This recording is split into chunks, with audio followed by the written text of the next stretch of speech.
Oberleutnant August Bach, who knew nothing of the letter his cousin had written to him, and would in fact never know of it, walked along the soft beach in the evening light. 1,000 suns bounced upon the wave-tops, and the sound of the sea was harsh and constant. It was the coldness of the sea that formed the water particles in the air, 20,000 of them in every cubic inch, by cooling it to dew point. So, along the shoreline, the incoming air became cloud and moved inland and became warm enough for the cloud to disappear. Patches of mist brooded in the cold trees and made the taller dunes into tiny desert islands. On the strand where August walked, the mist was churned by the wind to reveal the golden horizon and then wrap him again in its cotton wool. Deep-rooted yellow poppies and sea sandwort struggled for life against the shifting sand that exposed their roots one day and buried their heads the next. Along the high water mark, nature's usual debris had collected: edible urchins like battered shaving brushes, cuttlefish bones, channel wrack, some of it dried and blackened, the mussels pounded loose from the endless steel stakes that extended out into the ocean and pointed at England. There was other flotsam too: pieces of packing case with cryptic stencil marks, a few dozen squashed oranges and a burned piece of yellow life jacket. Over everything there was thick, shiny oil that added a sour smell of decay to the brisk salt breeze. Bach tapped the loose sand from his boots, climbed a short flight of wooden steps, and opened the door of the shack in which he lived. At first his men had thought him mad for commandeering this ramshackle hut perched high upon the dunes. It had been an equipment store for the Dutchmen who had planted the dune grass and maintained the sea wall. Bach had had it lined with insulating material and supported on new metal beams to make it dry and free of rats.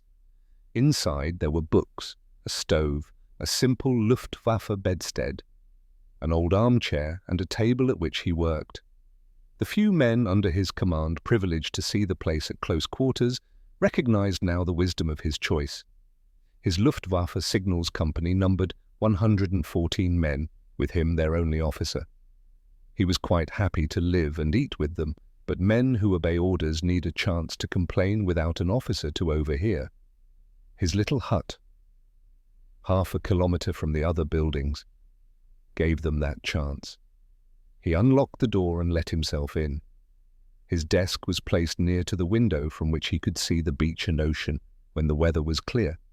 Willie, his second in command, had lit the stove.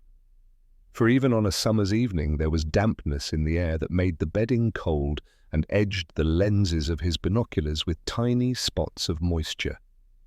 He filled a kettle from the tap at the wash basin. The pipe rattled like a machine gun, and the water was warm from its journey through the hastily laid water pipe that went along the sunny dunes to the main building. He treasured these few moments alone as he came to terms with this environment. He remembered Anna Louisa and felt a warm contentment at his memory of her. He knew that once the Stabsfeldwebel arrived and work began, he would no longer be able to give himself to these sentimental emotions. He wiped the lenses of his field glasses and walked to the rear of the hut. From this window he could see back across the dunes to the radar buildings and, when it was not misty, all the way along the coast to the tip of the tall radar aerials of the next Himmelbett station. He focused the glasses upon a clump of grass and waited for the mist to move. Just a fidget of wing and a stretch of long neck was for a moment higher than the edge of a nest. The grey herons were still there on the dune side. They usually stayed close to fresh water, especially in the summer, but since this coast had been made a prohibited area, the wildlife had become more active. These had laid their eggs in May. Now it was almost time to go. He wondered whether they would return next winter. He felt that they were an omen. Satisfied that all was well with the herons, he began to change from his uniform into old, more comfortable clothes. He pulled off his high boots, using the homemade wooden clamp behind the door. When the kettle began to hum gently, he called Willy on the phone. "A cup of chocolate." "Willy?" he said. "Thank you, Herr Oberleutnant," said the man at the other end. August chopped the coarse chocolate pieces into chips, melted them in the boiling water and beat the mixture until it was frothy. August was watching his Stabsfeldwebel marching along the dunes when the heron returned. It was a huge, ungainly bird with curiously slow and mechanical wing movements that made it seem man-made. Its legs trailed behind it, and from its beak there hung an eel. The bird in the nest gave a croak of pleasure and raised its head to look. Always one or other of them remained at the nest. Kroink. It circled the main buildings. Perhaps the great radar aerials attracted the birds, thought August, as it flew across the face of the Freya. White mist wove through the intricate metalwork like skeins of soft, raw wool through a comb, and the aerial moved gently, scanning as far as and farther than the enemy coast. Sometimes it even detected RAF planes that never left the English sky. Willy Reinecke knocked briefly and waited for permission before he entered. He carefully brushed the wet sand from his jackboots and stood correctly at attention. The steaming cup of chocolate waited for him on August's desk, but first the two men enacted the ritual of salutes and greetings of rank that was a necessary prelude to all military intercourse. Willy Reinecke was a tall, thick-set man of indeterminate age, born in Hessen-Nassau. The promise of work in the steel industry of the Ruhr had drawn him north as a young man, but unemployed and desperate, he had finally joined the army. He still had a lot of hair. It was greying at the sides in a distinguished way that would have looked right on a banker. As a youngster, he had been quite a ladies' man, but a grenade had exploded on a parapet while Willy was still looking over it. His nose had split open, his cheek was a maze of scars, and one ear was missing altogether, which is why he grew his hair long. A veteran of the Moscow battles, August had guessed when he had first been posted here, but the Stabsfeldwebel had growled "Verdun," and only then did August realize that his second-in-command was a lot older than he liked to admit. They had disliked each other on sight. Reinecke was a senior NCO of the old school. Twice August had seen him kick a man who had dawdled, and he would not hesitate to clobber anyone who looked as if he might argue. These incidents had made the first trouble between them. At first, August had tried to explain that the personnel he commanded were Luftwaffe technicians, not cannon fodder, but that had no effect. Finally, August had decided to fight with Reinecke's weapons. He gave the amazed Reinecke a blistering dressing down and ordered him to parade each shift an hour before their work commenced. At that time, there were 6 shifts. Manning the radar machinery was tiring for the plotters working in darkness and grueling for the men exposed to the sea breeze. And so Reinecke found himself on parade 6 hours out of the 24. The lesson was not lost on the stubborn old man, and after a month of the new regime had convinced him that August was quite prepared to continue the same schedule for the war's duration, he called for a truce. He did this when August was away on a 2-day course in electronics. The Oberleutnant returned to find that the drafty little hut in which he had elected to live had been completely remade. It had been equipped with furnishings stolen or borrowed from goodness knows where, and a large double-glazed window had been fitted to facilitate August's bird-watching. From that moment, the two of them had tried to work together. And in that curious way that happens sometimes to people with such contrasting beliefs and backgrounds, they had become very close. When August Bach understood the man better, he realized that his tyranny was matched by a concern for the welfare of his men.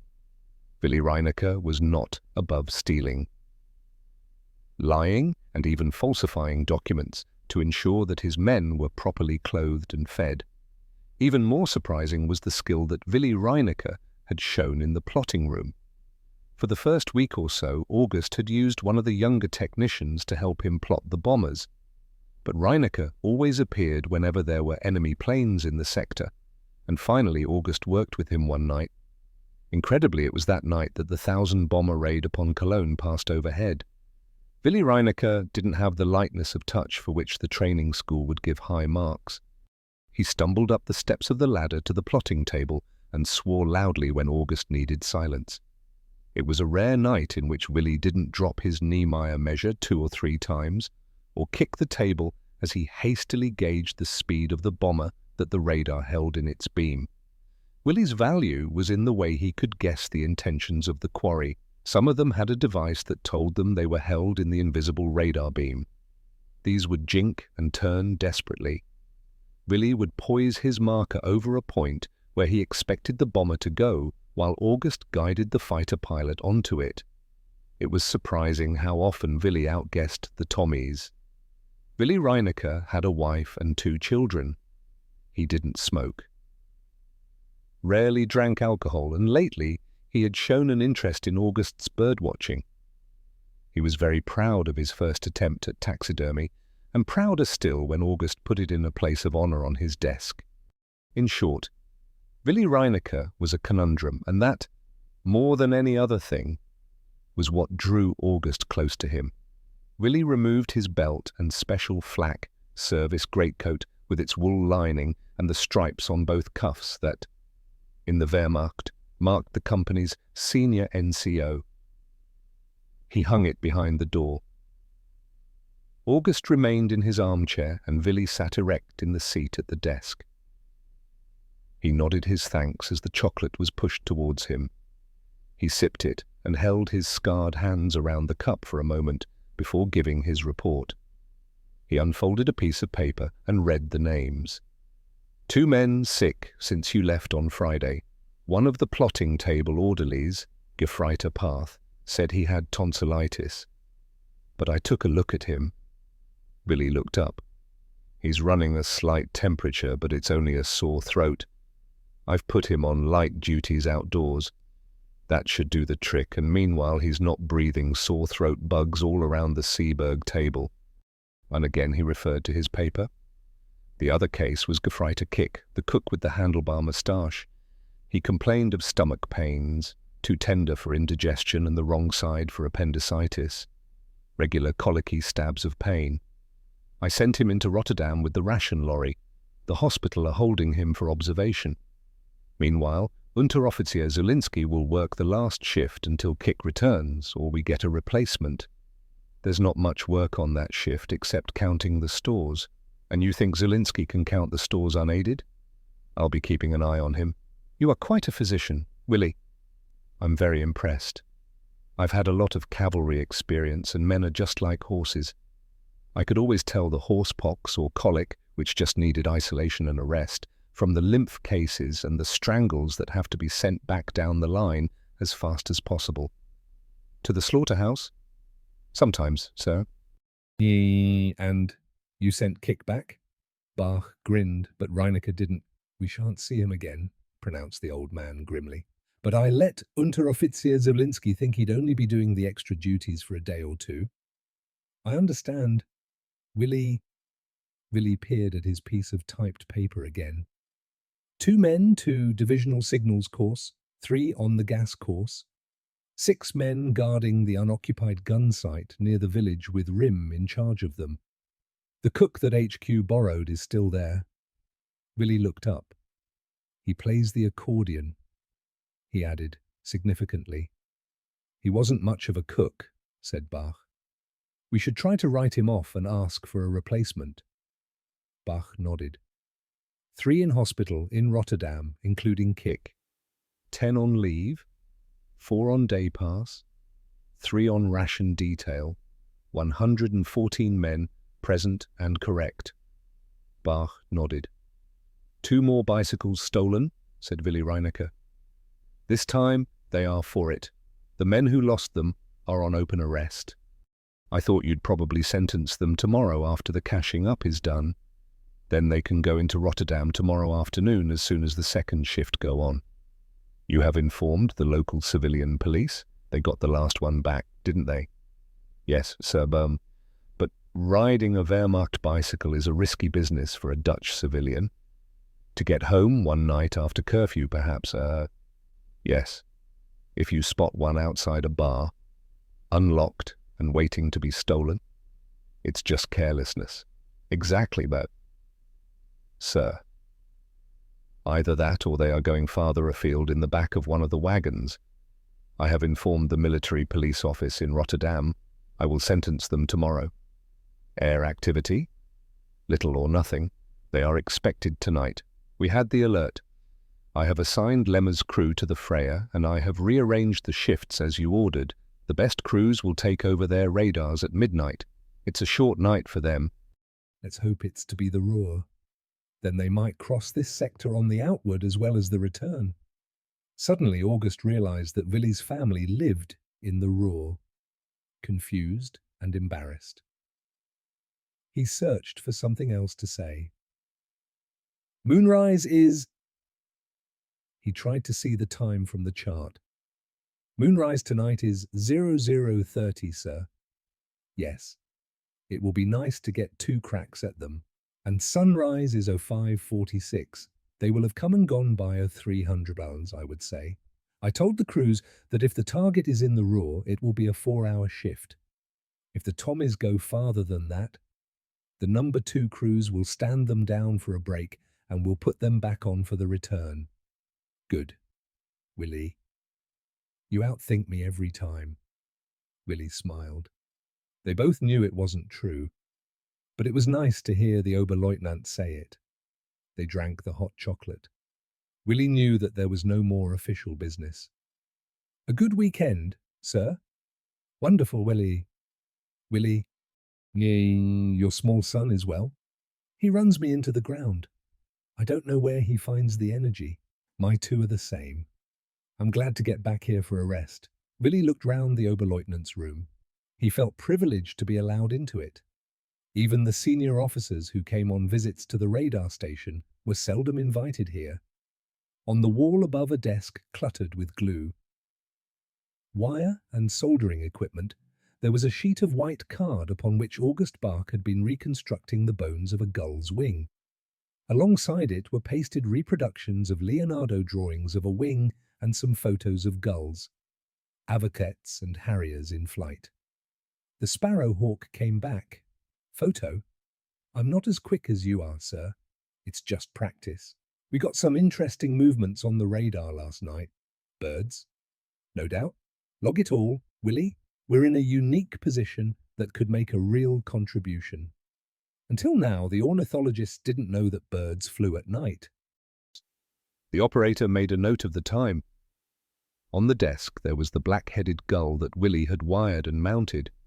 He hadn't mastered the trick of folding the wings, and he wouldn't permit August to help. So, like many an amateur taxidermist before him, he had finally fixed them outstretched. Gull at moment of alighting. Under the gull's red feet, he had put a nest with 3 blue-green eggs, whatever its faults. As August had told him, no one would guess it was a first attempt. Willy turned it round proudly. You saw the heron just now? I'm going to get married again, but... Willy, that's good, sir. Sir. To my housekeeper. That's wise, sir. At our age, a man wants a sensible woman, not a flashy piece of skirt. August smiled. I'm afraid that many of my friends might say that she is a flashy piece of skirt. Willy took. She's an R.A.D. girl, not much older than my son. It was Willy's turn to be embarrassed, but August didn't care about anything. He was enjoying the warm feeling of being in love. He opened a drawer of his desk and took out a bottle of German brandy. He poured a slug of it into the Stabsfeldwebel's chocolate. Drink up, Willy, said August Bach. Let's think ourselves lucky that we are not flying with the Tommies, for tonight, I have a feeling, we shall have a remarkable success. Success, echoed Willy, and drank his chocolate and brandy. For some time they sat in silence, drinking and watching the shadows lengthen and the blurred sun drop towards the misty ocean. There was no mail? He knew there was none. Had there been any? It would have been placed upon his desktop as it always was. None, said Willy. He's an inconsiderate little bastard. He'll be all right. Bright lad. Lots of combat behind him, you know how quickly you'd hear. He can look after himself. I was thinking only of his promotion. He's been a Sturman for over a year, and the lowest ranks live like pigs in the front line. Nay. Promotion is slow in the Waffen-SS units. I wish like hell he wasn't in an SS unit, said August. I'd feel the same if it was my boy, only because they don't get enough rest between combat. Of course, said Willie. I understand. He got to his feet and stood correctly at attention again. If the Oberleutnant permits, there are the personnel and ration returns. The old NCO had moved from intimate chatter to the absurd third person of the Kaiser's army. Carry on, Willie. I'll be along soon. He spent a few minutes looking through a trayful of paperwork. It could all wait until tomorrow, he decided. He put on his long black leather overcoat. The wind whined gently as he opened the door. The sea was blood red by the time Oberleutnant Bach walked along the wet sand to start work. He walked as slowly as he could. He picked up pieces of seaweed and a tern, stiff with diesel oil. Once he thought he saw a hedgehog among the dunes and waited 5 minutes for it to reappear, but it didn't. From the sea's edge, the futuristic shape of the radar aerials was awesome even to him. He could easily pretend that he had just emerged from this sea upon some Atlantis where the technics were a century ahead of anything he had known.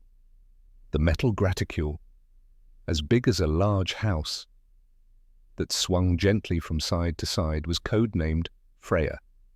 August remembered that Freya was a Nordic goddess whose watchman could see 100 miles in every direction by day and by night. It was a fair description of the Freya radar device, and August reasoned that if he could work that out, then so could the British intelligence. In fact, he was correct. Dr. R.V. Jones worked it out and reported to the chiefs of staff accordingly. Not far away were the two shorter range, but more precise. Giant Würzburgs. They were like electric bowl fires as big as windmills. They too swung gently around the horizon, but always returned, like the Freya, to point westwards to where in East Anglia the Allied bomber airfields were but half an hour's flying time away. Gently August put the dead tern back on the sand. It was 2200. The Thomas were not even in the air yet, and when they were, the Freya would give warning. The sand crunched underfoot. He kicked a hole in it, and the sea appeared there as if by magic. Eggs for tea and a walk along the silent beach in the evening sunlight. Hansel and Anna Louisa would love it here. After the war they would live somewhere remote. This was a fine, rich country. Even with a hungry Wehrmacht gnawing at it for years, there were still eggs and milk and sometimes cream. A few months ago Willie had come back from Zwidland with a whole sheep. August had checked the ration returns and the petrol sheets, but had found no discrepancy. From the tops of the dunes one could see fields of vegetables and greenhouses just like Altgarten. But here in the spring they had eaten them. The soups had been brimful of vegetables and meat, and he had not complained, nor even investigated. He told himself he would have found nothing amiss anyway. The truth of it was that he was a bloody awful officer.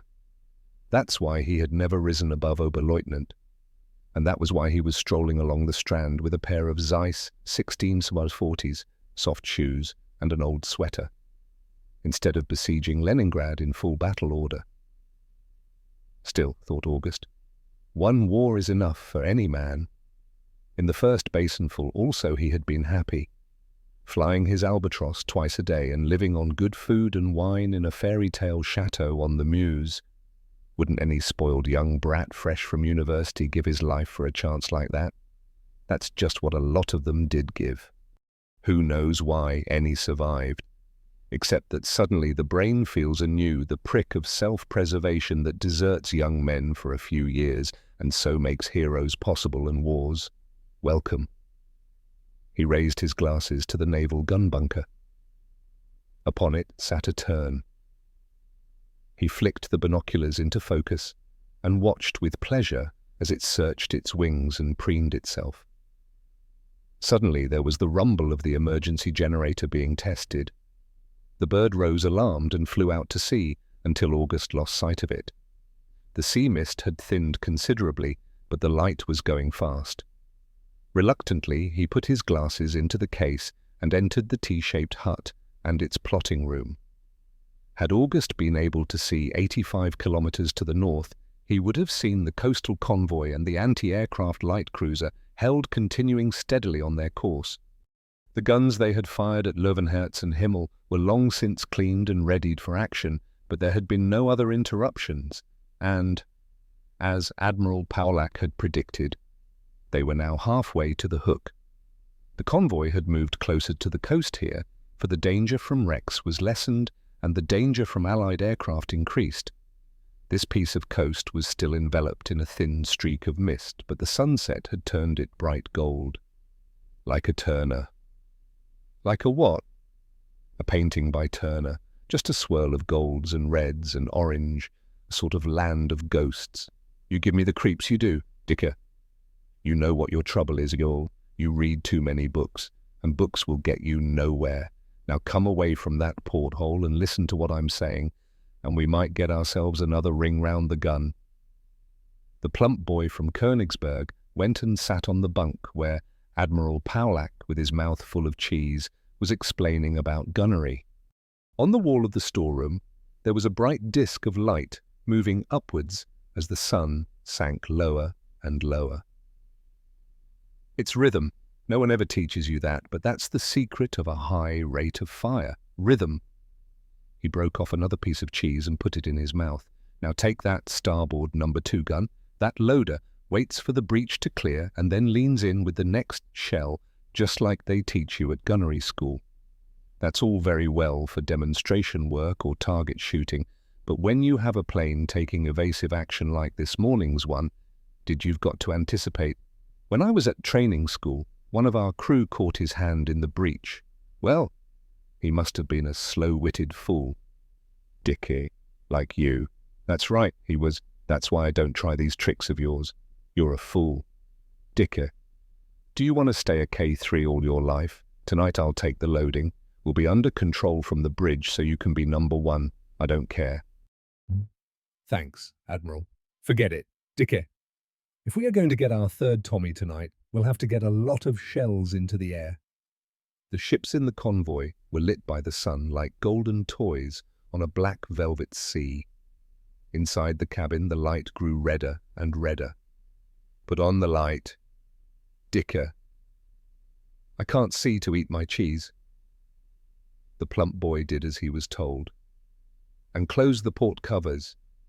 You know the blackout regulations, Papa. Do you want to get us bombed?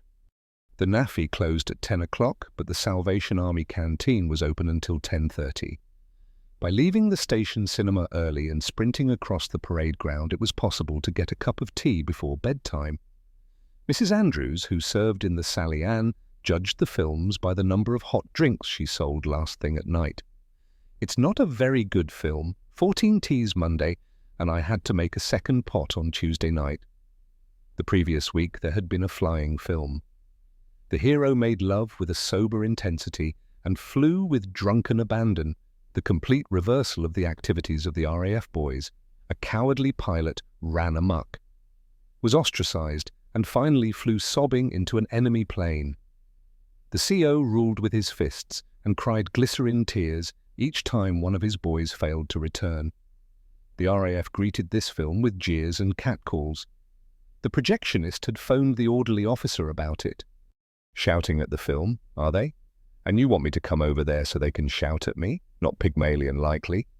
I saw it last night. It's about time you got some good films. They had no contact with this film or its makers. RAF selection boards had ensured that none of them ever experienced such extreme emotions. No one at Warley had ever publicly sworn vengeance upon the Germans, unless you counted the CO. No one here endured a crash so light-heartedly, took off into thick fog or swigged whiskey round the mess table, toasted absent friends with song and threw their glasses into the fireplace. Here grief was measured by what was paid for the auctioned. Worthless personal effects of the casualties. Tears were for actors. Here cowardice was their common conceit, and all had their own favourite acts of cowardice of which to boast. The flyers of Warley were men of even temperament who, for better or worse, did not react profoundly to the work they did. Tonight there were no crews in the crowded cinema. No one left early, nor did they make a noise. It was an old Charles Laughton film, Rembrandt, and so many turned up that they had been forced to get folding seats from the operations block and sit latecomers along the aisles. The music circle meeting in the education hut had assembled 19 assorted ranks to listen to Georg Kuhlenkampff and the Berlin Philharmonic play, Beethoven's Violin Concerto. The performance was virtually faultless, and their pleasure was marred only slightly by having to turn the records every few minutes. The education officer had the irritating habit of conducting, but when the music had finished and he produced a few bottles of beer, all was forgiven. They were there until almost midnight, talking about music. There were very few places on the aerodrome where all ranks could meet on a completely equal footing, let alone drink and smoke together. The station dance band had been in existence for 6 weeks, but there had been only 2 rehearsals with every member present. 2 of the band were working tonight. Sergeant Tommy Carter, a keen amateur saxophone player, was flying Joe for King, and a corporal who could play the piano relatively well was on duty in flying control. This night the fellow on the piano could only play from the singer's line, and the trumpet player was all over the place. It wasn't his fault, for although he had studied music for 2 years, his instrument was the violin. The 7 musicians practiced together at the far end of the NAFI, but when the canteen began to fill up, they stopped playing and sat around drinking tea. The leader, an LAC clerk from Southampton, said that if they couldn't do better than this, they should tell the dance committee to bring in a civilian band for the sergeant's mess dance next month. By the time the NAFI closed, they were all a little depressed. Musically, however, Warley Fen was dominated that summer by a simple but subtle melody. Erks whistled it as they bicycled to dispersals, fitters hummed it as they replaced the sparking plugs on the Merlins, and a big-breasted blonde NAFI girl named Veronica played it on the piano with lots of improvised vamping. A slim-hipped MT corporal with a thin moustache impersonated Al Bowley and sang it word-perfect with every inflection of that singer's voice. In the officers' mess, there was a gramophone record of it that someone had brought back from London. Every lunchtime of that hot summer, the cadences floated across the even, bright green lawns of Warley Manor and made the tea roses tremble.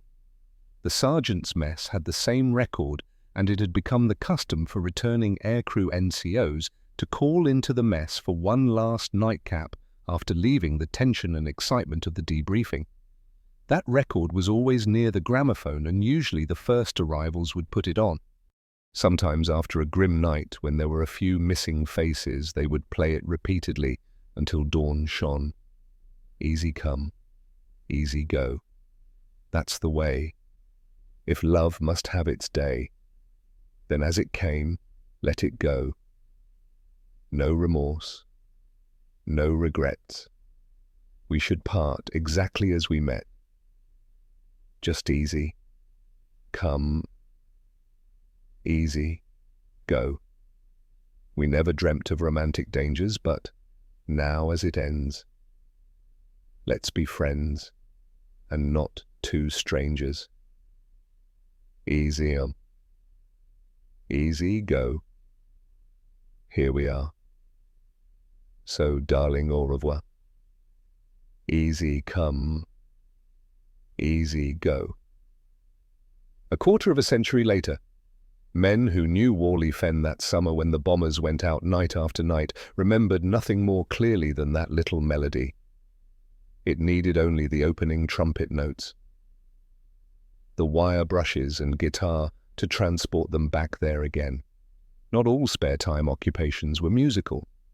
Flight Sergeant Bishop, the station blacksmith, was sergeant of the guard. He was sitting in the guardroom assembling a large picture of a galleon in full sail from sweet wrappers and coloured paper. It was a painstaking hobby, and the portrait of Joe Louis on the wall in his quarters represented nearly 300 man-hours of tearing, cutting and pasting. People who saw the pictures wondered that the clumsy, muscular hands of the blacksmith could work in such meticulous detail. Aircraftman First Class Albert Singleton, an officer's mess waiter, did that evening. With the help of aircraftwoman Janet Marsden, motor transport driver, steal from the aforesaid mess 1 7-pound tin of butter, 3 7-pound tins of marmalade, 18 pounds of bacon, and 28 eggs. These stores, the property of His Majesty King George VI, were taken to Peterborough in an RAF Hillman van. Also the property of His Majesty. The foodstuffs were delivered to a restaurant owner against payment of £7 10 shillings. By 10:30, Singleton and Marsden had visited several public houses and consumed a considerable amount of alcohol. It was nearly 11 o'clock when they came down the blacked-out country lane from Ramsey and parked near the perimeter fence. It was warm in the front seat of the RAF van, and the windows grew misty with their breath as they kissed and cuddled in the dark. After a few minutes, one of the lorries carrying aircrew came past them along the Perry track. They paused to watch it. "It's a new driver we've got," said ACW Marsden, nodding towards the crew bus. "She's straight from the training school. Talk about keen." "Not like you," said Bert Singleton. "I'm keen sometimes," said the girl. And they kissed again. As the crew lorry got to the far corner, they heard the crew shouting remarks about blackout to some house in the village, but they didn't stop kissing. Binty Jones folded up his comic and began speaking in his mock American accent. 11 o'clock, guys," he said. "Let's get this little old show on the road. I've got me some heavy petting in Peterborough before sunup." Digby zipped his flying boots and, looking up in surprise, said, "Are you still sleeping in Peterborough, you mad bastard?" It had become fashionable among some of the crews to have their names written across the front of their flying helmets. A bottle of light pink nail varnish was going the rounds. Cohen was writing "kosher" on his. "That I am, fella," said Binty. "A quarter of an hour from billet to bedroom. That's all it takes me on the motorbike." "Quarter of an hour," said Lambert. "I'd rather fly the operation twice than go that last 10 miles on your banger." 15 miles, corrected Binty. "Ah, well, I'm a professional, you see. Professional crumpet chaser," said Digby. "Milkmen all are," said Cohen. "Aren't they, Binty?" "Some of them," he grinned proudly. In spite of his carefully pressed clothes and shirt, starched like card, he was not much to look at. Cropped hair, bad teeth, short stature and pockmarked face. None of which was an impediment to his frantic motorized sex life, in pursuit of which he journeyed constantly across East Anglia. It's the bike that gets them. Man, the rhythm, you see. They hear that in the middle of the night and they quiver like a jelly. "You still with that married Sheila?" asked Digby. He knew the answer, but he wanted to draw Flash Gordon into the discussion. He liked to hear them argue. "She's a smashing piece of crackling, man. Why don't you find yourself some piece of single skirt?" said Flash. "You know why? Man, all the best single crumpet in Peterborough has been taken over by the Yanks. Well, I don't think it's right. Her old man fighting in the desert, I just don't think it's right. I'm just keeping it warm for him, man. I hope he comes back and knocks the daylights out of you. No danger, I've seen his photo. A tiny fellow he is. A judo instructor. Sheet metal worker with REME unit in Alex." "He'll come back and clobber you," warned Flash. The conversation had taken the same lines that it always took, and after it, they were silent, as they always were. Binty opened his comic again. "What's the time now?" asked Digby. 3 minutes later than the last time you asked," said Cohen. Again he checked the contents of his green canvas bag. Torch, rice paper message pad, radio notes, protractor, dividers, coloured pencils, course and speed calculator, logbook, target map, star tables, and ruler. It was all there. "That's quite a watch you've got there." "Sport," said Digby. "My ma gave it to me this morning." Cohen returned the nail varnish to Digby, who put it on the shelf of his locker and padlocked the door. "Come on." "Maisie," said Digby quietly.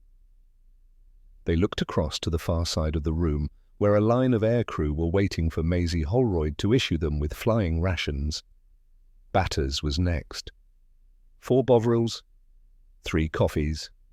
4 Bovrils, 3 coffees, she said.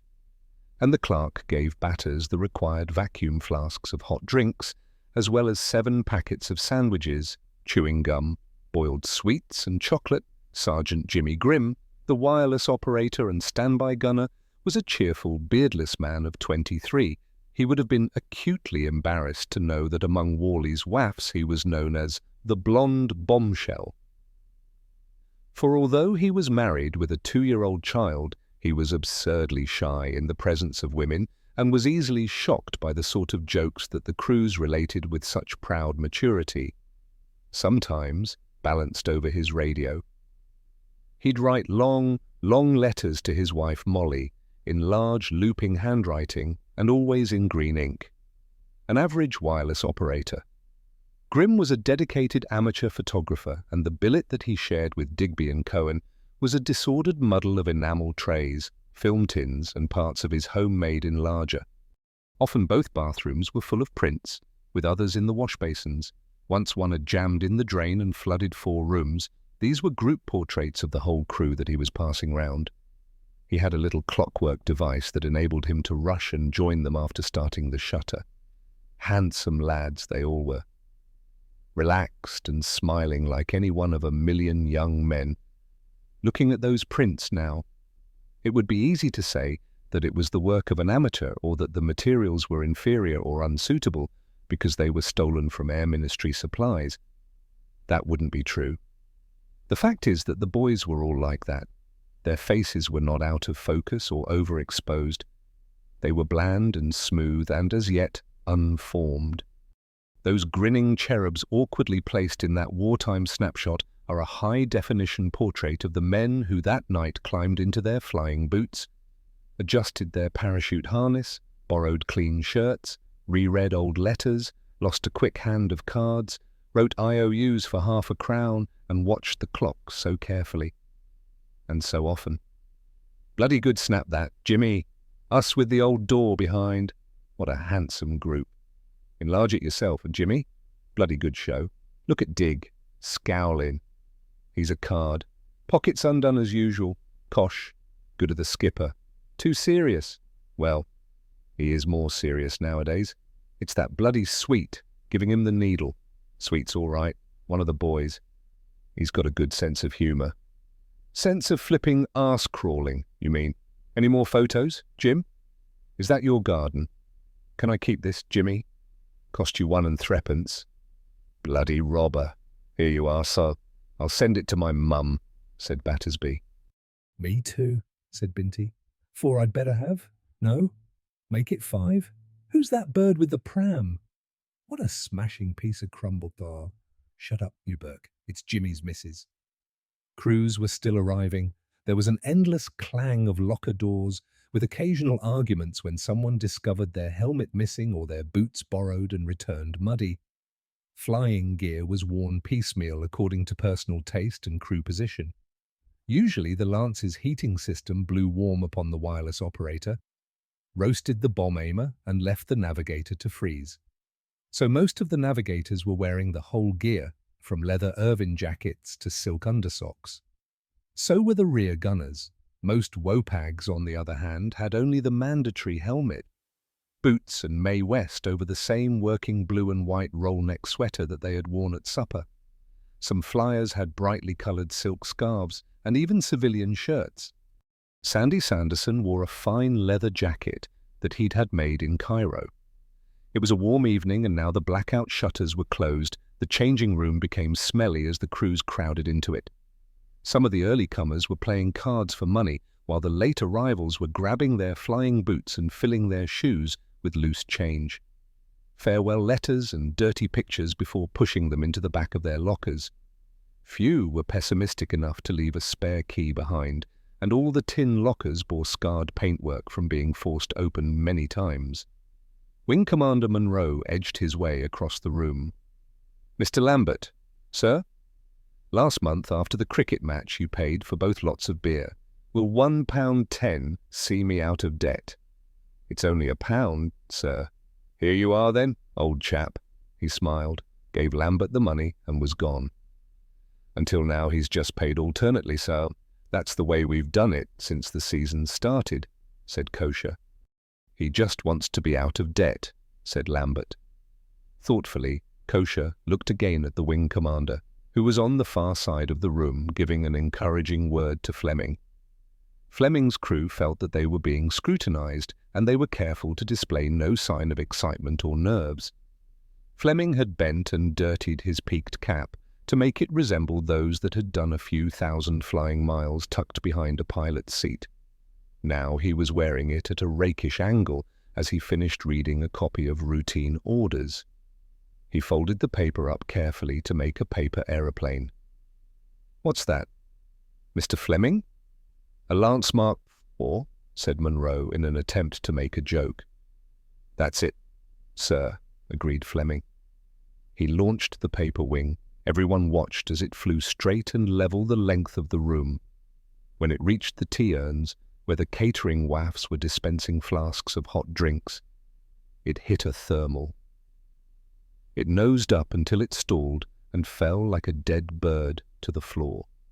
"Back to the drawing board!" shouted Binty Jones. Fleming smiled shyly. Batters returned with a vacuum flask and a packet for each of them. Then complicated exchanges began. Binty liked gum. It was part of his Yank posture, so Digby exchanged his gum for Binty's barley sugar.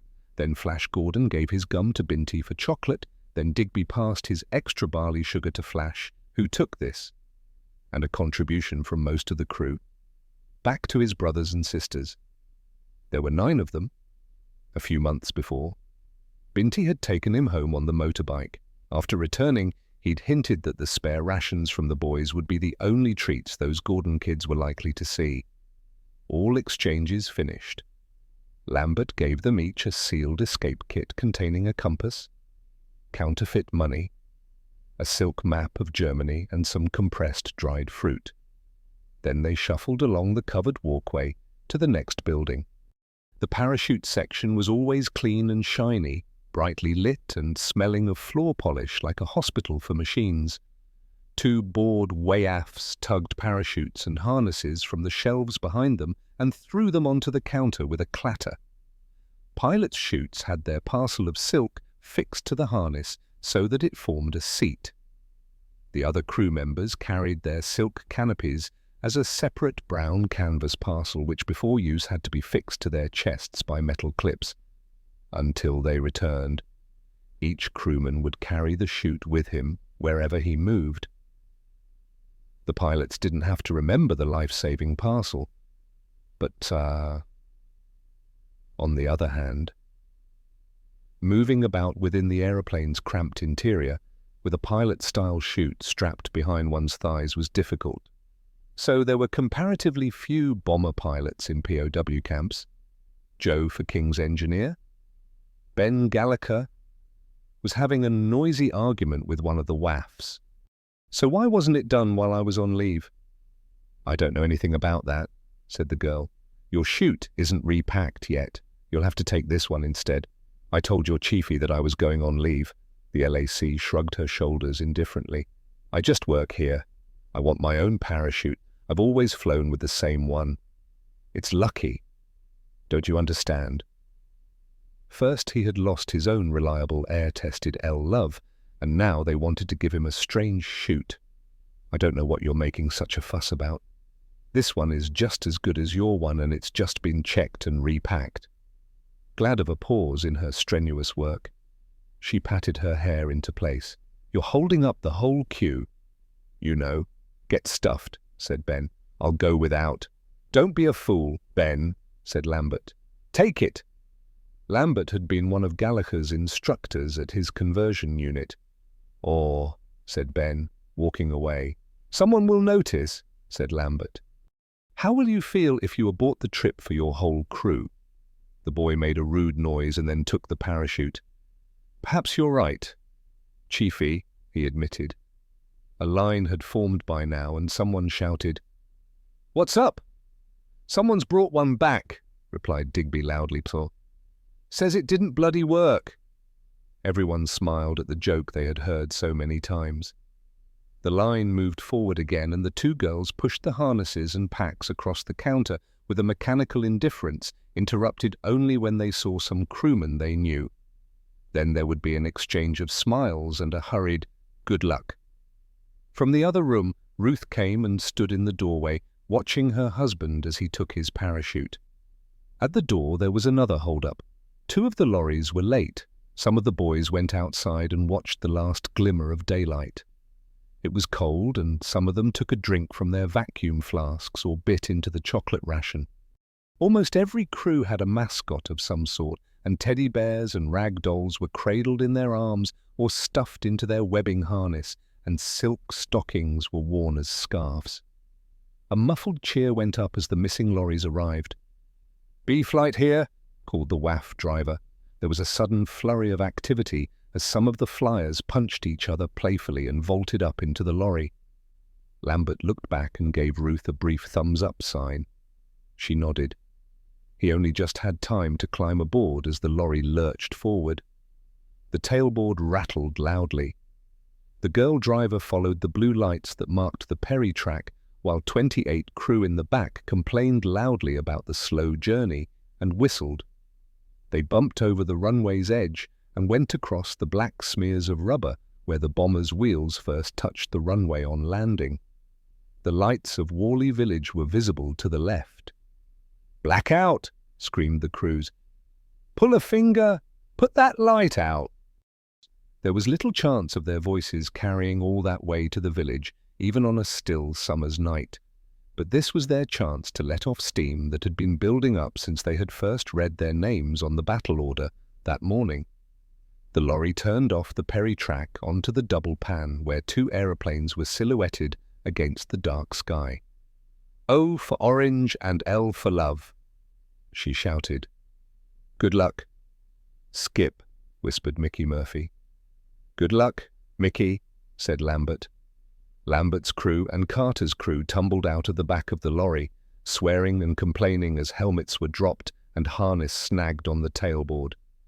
They waddled away to the two aircraft, the harness constricting their movements. The 18-year-old WAF driver had been a flutter of nerves since she had arrived late at the crew room and faced a chorus of whistles and complaints. Now she leaned out of the cab and peered into the darkness. "Is that Zebra?" she asked Digby. "Sorry, love," said the uncaring Digby. "I'm a stranger here myself." "What's up, ma'am?" "Miss," said Battersby in his squeaky voice. "It's the first time I've done this job. Is the next aeroplane Zebra?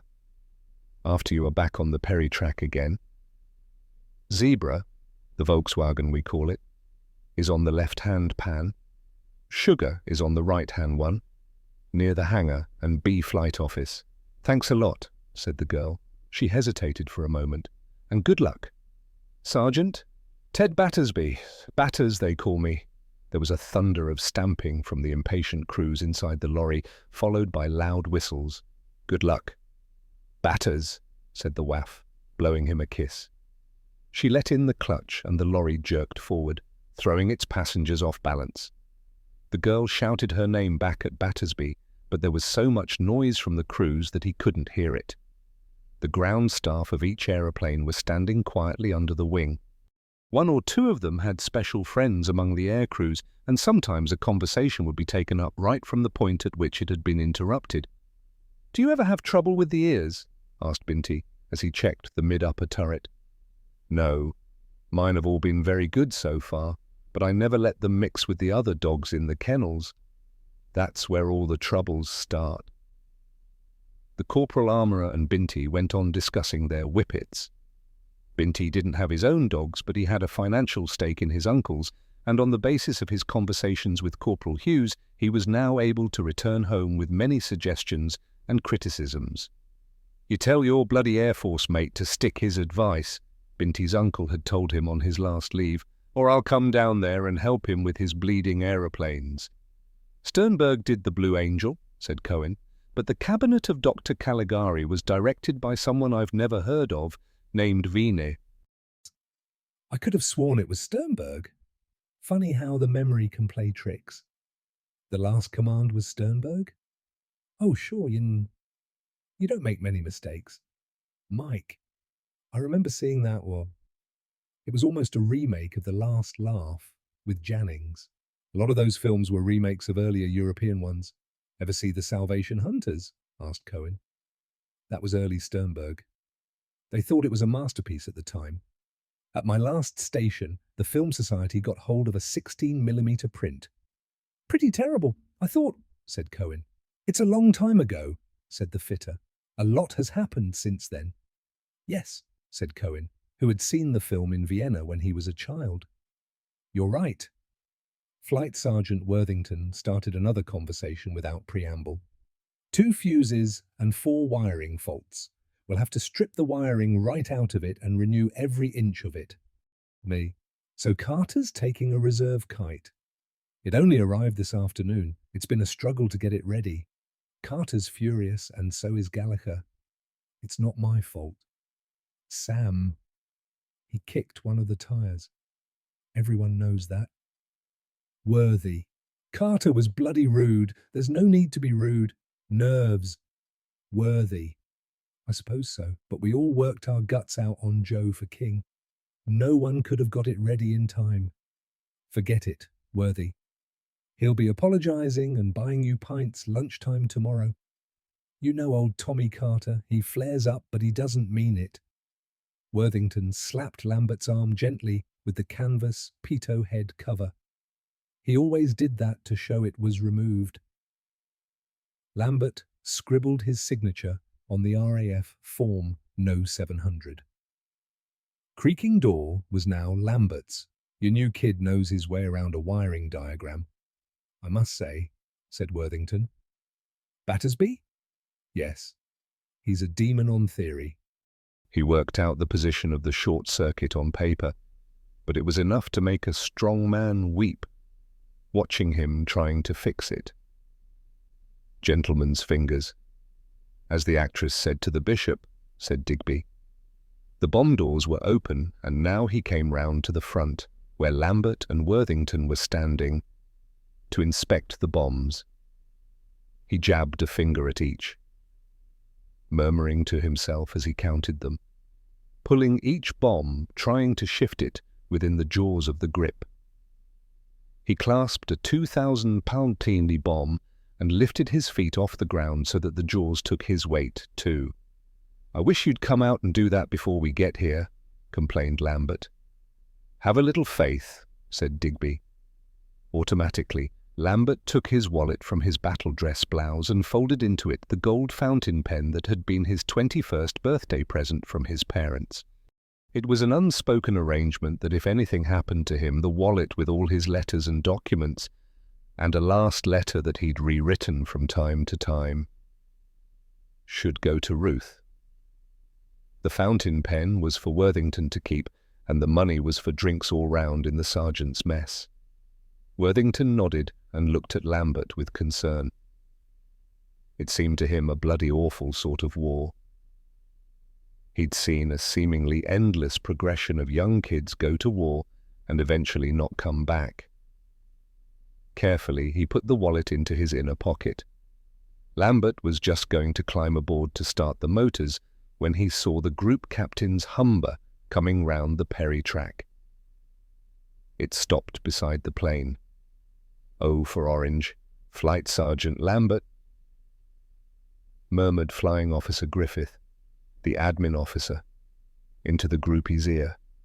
Griffith ticked his piece of paper. "Bloody cold." "Lambert." "What?" said the groupie, stamping the ground energetically. "Yes, sir." "Freezing," said Lambert. He pushed his battered rag doll into his tunic. Lambert and the group captain looked at each other without knowing what to say, and yet Both were reluctant to turn away. "Your lucky doll?" "Yes," said Lambert. Self-consciously, he produced the rag doll, a cross-eyed figure in a black velvet suit. "She's getting pretty old now," said the groupie. "Yes, sir. It's the altitude," joked Lambert. "Really?" said the groupie. At one time, the aircrew were bright middle-class boys with style and a sense of fun. Now they were working-class lads with no proper schooling and accents he could scarcely understand. What did Lambert mean about the altitude? So many of these young scoundrels had got their sergeant's rank too easily, and the result was a familiarity of manner that he didn't readily take to. "Not the first trip you've done to the Ruhr, eh, Flight Sergeant?" "That's right, sir." Usually the group captain listened to the BBC news broadcast at 9 o'clock. That gave him something to talk about as he visited the planes. "I missed the news tonight," said the groupie. "I heard it," said Lambert. "An American fortress raid on the Channel ports.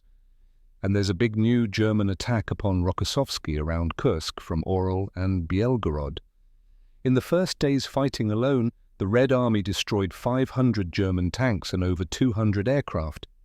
"Splendid," said the groupie, and turned on his heel and hurried back to his car. He wound up the window against the cold night air.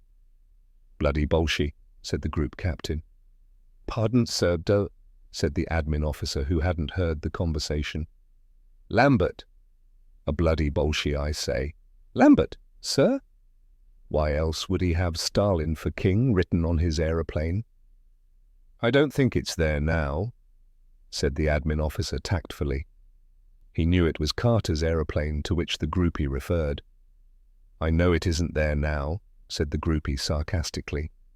"He's had a fresh aircraft given to him today." The admin officer was about to correct the group captain, but it seemed such a small matter to argue about. He'd be with the groupie for most of the night. Why put him in a bad mood? "I see, sir," he said. He watched the red sparks fly as the group captain lit his pipe and puffed at it angrily. "Just gave me a lecture about his glorious Red Army." "Really, sir? Well, of course I'm not going to put up with that sort of thing.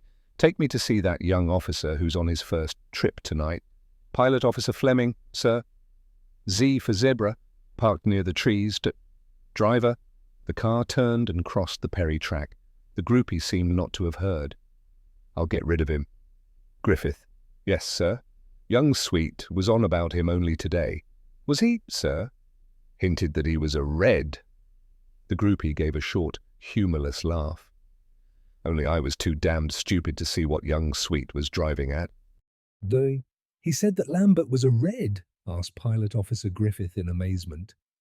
"No, he didn't. Too loyal to his flight. Too damned fine a young officer to even suspect a senior NCO of such a thing. No. Sweet just reported a piece of Lambert's bloody propagandizing communist bilge in the mess, as I say. Young Sweet was so hesitant that it's not until I had the full force of it myself that I've tumbled to what's going on. What say you to that?" "Griffith. Remarkable, sir. Bloody remarkable. Griffith. If the AOC had got wind of it, I'd have been remarkable on my bloody earhole. Griffith." No sooner had the group captain got his pipe alight than he rapped it against the metal ashtray to empty it. "Indeed you would too, sir. Who did you say this next one was?" "Z for zebra, sir. 3 officers in the crew. The captain is Pilot Officer Fleming. His first operation." The car stopped, and Griffith ticked his list of names. "Bloody cold, eh, Fleming?" boomed the groupie, striding across the tarmac. The admin officer prodded the smouldering tobacco to be sure it was quite extinguished. With all this petrol about, smoking was strictly forbidden. Voices carry a long way on an airfield, especially at night. Battersby had heard the WAF driver stop at S Suite on the far pan. "All change," she called. There were laughs and shouts, and then he heard her say, "Good luck, sir," and knew she was talking to Sweet. Battersby felt a stab of jealousy. After all, she had blown him a kiss. He walked around, checking the exterior of his aircraft. Officers always got the pretty ones. A corporal rigger poured hot sweet tea for all of them. The enamel cups were chipped and smelled faintly of oil, but it was hot and welcome. Digby was still leaning against the wheel and dreaming when he heard the distant voices of Joe for King's crew. They were standing around the door of their aeroplane, arguing. Their aeroplane smelled new and strange, and the ladder still had protective grease on it. "Why can't we have Joe?" Ben Gallagher said. "Ask Himmler," said Carter. "You've asked me 10 times. It's not the fuses. They can't trace the fault." "What am I then?" said Gallagher. "Am I the bloody flight engineer or the T-boy? Why aren't I consulted? Can't you get it into your thick head? The kite's duff. For Christ's sake, stop binding. You're making me jumpy." "I want to fly in Joe for King," said Gallagher. Collins, the bomb aimer on his last operation, reached into the inside pocket of his battle dress blouse and found a piece of chalk.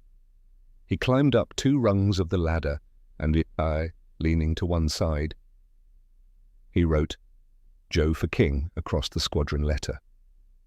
Under that he scribbled just a huge, curling moustache. "Now you are flying in Joe for King," said Tommy Carter. "Get in and bloody well belt up." Gallagher swung round and aimed a punch at his captain. The punch sounded very loud, and it was followed by a shocked silence. Tommy didn't respond at all. He'd taken the blow on his thick harness, and it hurt Gallagher's hand more than Tommy's chest. Joe for King's navigator was Roland Pembroke, a public school-educated 20-year-old from Edinburgh. Watching the 2 men growling at each other, he was filled with a despairing horror. The engineer and pilot had never got on well together. Gallagher had failed the pilot's course and was still jealous of the ones that hadn't. Tommy, on the other hand, had that exasperating calm rectitude that only policemen display. Roland Pembroke had done everything he could think of to bring the 2 men closer. He turned to the corporal rigger and asked in a whisper, "Did you get it?" "It will be waiting. That bird Cynthia in the bell is saving me a bottle." "And cups," said Roland Pembroke in his soft, lowland accent. "Glasses," said the corporal. "She's promised to wangle me some glasses." "Great," said Roland. "And I've got sausage rolls too." Roland pushed his navigational gear into the door of the plane and heaved a sigh of relief. Tomorrow was Sergeant Carter's 21st birthday and the completion of Tapper Collins' final operation. Roland Pembroke had planned a surprise party right there on the pan so that the ground staff boys and the crew could celebrate. It had started badly. 10 trips done, 20 to go, said Pembroke as he disappeared into the aeroplane, crossing his fingers to stave off danger, as he always did. There are many ways in which the life history of an aircrew can be charted. There would be a simple graph of the odds that an insurance company would offer. The chances on this one began low. The first 3 trips were 5 times as dangerous as the average. But as skills and experience mounted, so the chances of survival for each trip became better. Another graph.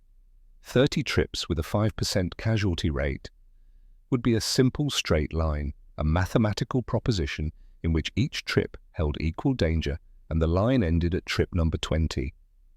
There was yet another graph that could be drawn, a morale line charted by psychiatrists. Its curves recorded the effect of stress as men were asked to face repeatedly the mathematical probability of death. This graph, unlike the others, began at the highest point. Granted courage by ignorance and the inhibitory effect that curiosity has upon fear, their morale was high for the first 5 operations, after which the line descended until a crack-up point was reached by the 11th or 12th trip. Perhaps it was the relief of surviving the 13th operation that made the graph turn upwards after it. Men had seen death at close quarters and were shocked to discover their own fear of it. But recognizing the same shameful fears in the eyes of their friends helped their morale. And after a slight recovery it remained constant until about the 22nd trip, after which it sloped downwards without recovery. The 11th trip was not marked by crews asking to be taken off flying, getting drunk or running sobbing through the mess. In fact, few men asked to be grounded, and their reluctance was fortified by the RAF authorities who would stamp the words "lack of moral fibre" across the man's documents, strip him of rank and brevet, and send him away in disgrace with the bright, unfaded blue patch of tunic proclaiming him an officially recognized coward. No. The 11th trip was marked by more subtle defensive changes in the crew, a fatalism, a brutalizing, a callousness about the deaths of friends, and a marked change in demeanor. Noisy men became quiet and reflective, while the shy ones often became clamorous. This was the time at which the case histories of ulcers, deafness, and other stress-induced nervous diseases that were to follow the survivors through their later years actually began. The crew of Joe for King were on their 11th trip. The crew of the Volkswagen, on the other hand, were about to do their first trip. Like a young man with his first sports car, they were keen and raring to go. They weren't tired in the way that Lambert was tired. Their reflexes were sharp, their eyesight keen, and their hands itched to prove themselves. Lambert was like a weary old businessman climbing into his family's saloon to do a trip that he had done all his working life. He was tired, dulled, slow of reflex, and frightened. And yet, as any insurance company will tell you, it's the old men in family saloons who pay the least insurance and the kids in new sports cars who die. Pilot Officer Cornelius Fleming sat at the controls of the Volkswagen and tried to hide his pleasure and excitement. He heard the boys making nervous jokes, but he was determined to put on a show of bored indifference for the ground crew. One of the riggers, a gruff-spoken Cockney, came into the cockpit with a tin can. "Here's your tin, sir," he said. "What's that for?" said Fleming. He closed his eyes in a mannerism that at medical school had affected concentration. "To take a leak," said the rigger. Fleming suspected he was being made the butt of a joke and looked at the man suspiciously. The rigger grinned. "Do you want to put it under the seat?" "Don't be ridiculous," said Fleming, and sighed. "Suit yourself, Gov," said the rigger, and walked back through the plane. He climbed down onto the ground and threw the can away under the ash trees. That was the trouble with officers. You could never tell them anything. That pansy-faced Sprog officer had looked at him like he was offering dirty postcards to a bishop. The only crew here with 3 officers in it, and he had to be assigned to them. No matter. They wouldn't last long, the poor sods. Zebra was a real duff kite, and no matter about cleaning it up and calling it some foreign name, it was just a matter of time before it fell apart at the seams. Fleming knew that he'd upset the fellow, and he cursed himself for his handling of the business, even if it had been a leg pull. Becoming a good skipper was the most difficult thing in the world, and the most desirable. At one time, all he'd sought of God was a pilot's brevet. Then he'd fastened his desire upon a commission. But it was all so difficult. A good skipper must be an expert pilot, a classless gentleman, a democratic commander, and, most impossible of all, an intrepid leader who kept his men safe. Always there was this damned class business. That chap would merely have grinned if an NCO had called his bluff about the tin. It was all right for Lambert. These chaps with a gong and a tour behind them could do no wrong in the eyes of their crew. "Bertie," Fleming called his young flight engineer, who before meeting Fleming had always been Bert. "Sir?" The boy's flying gear was too large, so that he looked like a child dressed in his father's clothes. "All okay?" "Yeah, all okay, Dokie." "Sir, we'll follow Lambert out." "Bertie?" The engineer nodded.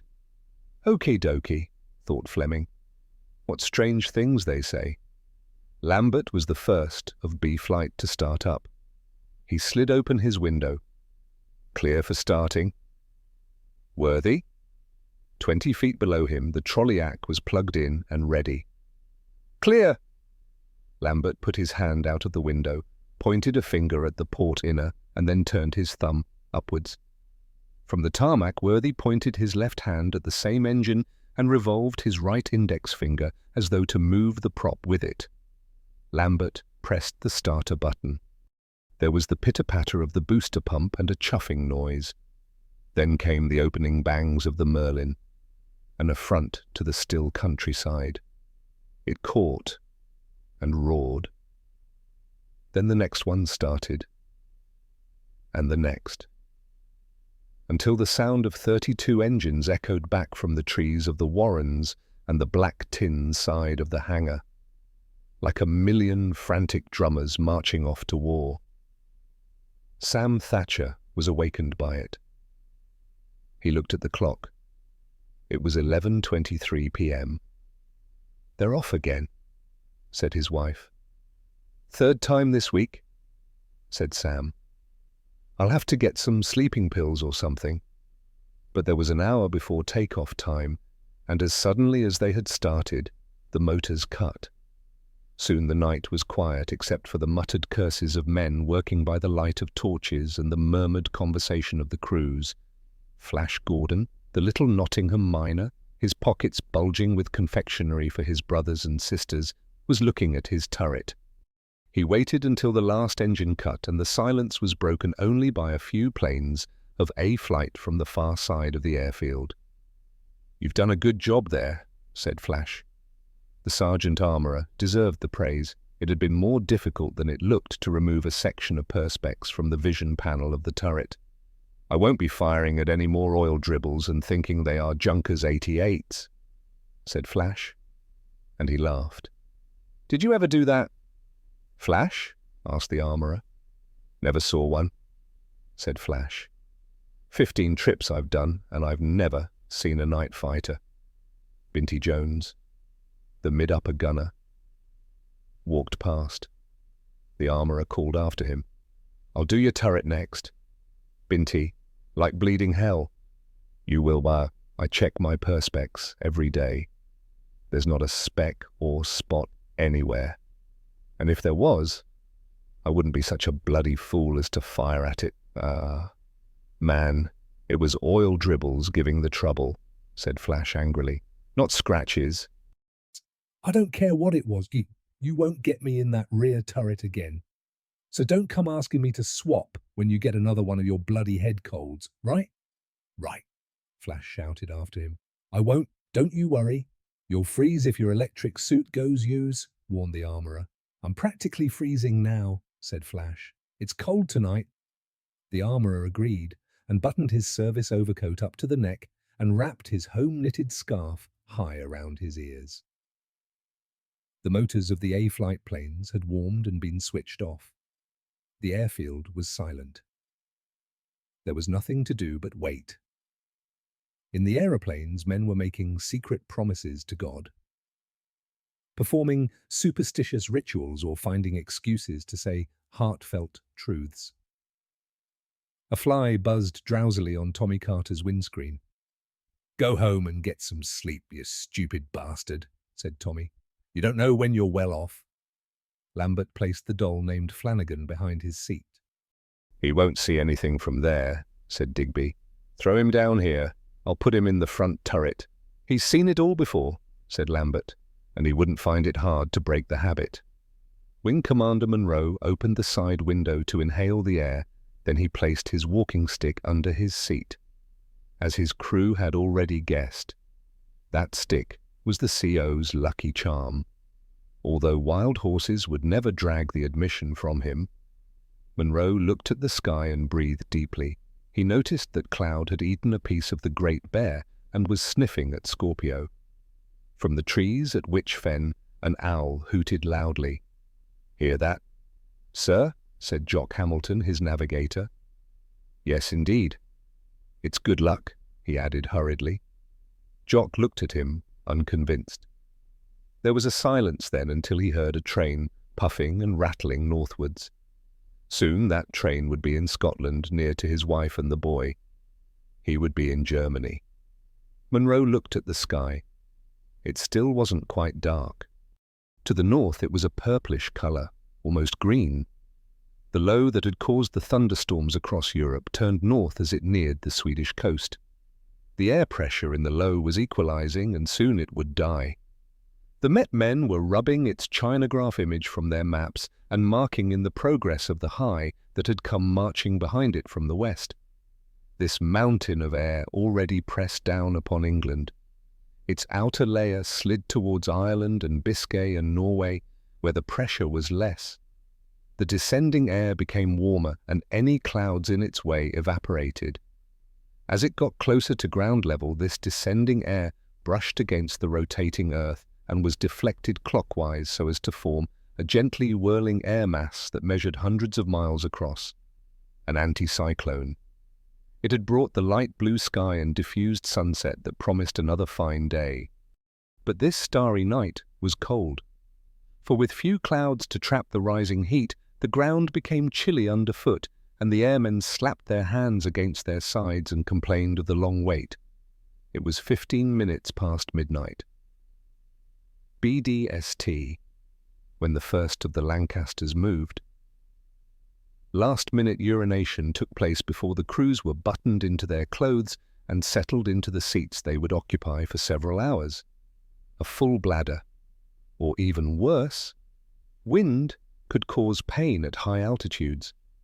Quickly gobbled beans on toast could have a man writhing with pain at a moment when he was most needed. Ponderously the bombers rumbled round the Perry track. Some were in a hurry to beat the queue that would form at the southern end of the runway. As soon as Lambert's creaking door moved, the Volkswagen followed. Fleming kept its tail in view as the planes crawled past the dim blue perimeter lights. What greater disaster could strike them now than that he should put a wheel into the soft going beyond the lights and hold up the whole squadron? He touched the brakes as they came to the corner by the Ramsey Road. A Hillman van had parked there with its headlights on, or else Fleming might well have turned too wide and clipped his wingtip against the fence. Lambert's tail light moved again.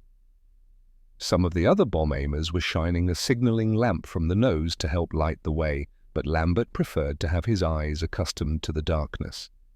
Each Lancaster announced its arrival at the runway by flashing its code letter to control. At the answering green light, the takeoff run commenced, and the next plane crawled into position. Lambert glanced towards the crowd of ground crew that were waving from the edge of the runway. Old hands, young girls, and even the naffy women were there. Even when it was raining, they came to see the bombers away. Lambert felt grateful to them. "Big crowd tonight," said Binty. "Your harem?" said Kosh. "Ah," said Binty. John Munro had detailed the takeoff pattern before. Moving from their pans onto the Perry track, the bombers lined up on both sides of the runway's end. No sooner had one plane got a green than the next one was signalling its code letter. A board officer in flying control logged each takeoff and phoned them to the operations room where, on a wall-sized blackboard divided into rectangles, was entered each pilot's name, code letter, takeoff time, and time of return. There was also a space for remarks. Each of the bombers was loaded far beyond peacetime safety limits, and getting them into the air was no easy matter. Lambert drove up an invisible ramp as steady as a rock and as perfect as a theorem. Then came Fleming, a slight swerve before unsticking, for this was the first time he'd flown with a full bomb load. You could recognize any of Tommy Carter's takeoffs: too much throttle, stick back too early, an undercarriage retracted before he was over Warley Fen. This night he swung badly too. Angry, and new to this factory fresh aeroplane. He'd applied too much rudder. Halfway down the runway he was already askew, pointing at the control tower and travelling too fast to stop before the main road.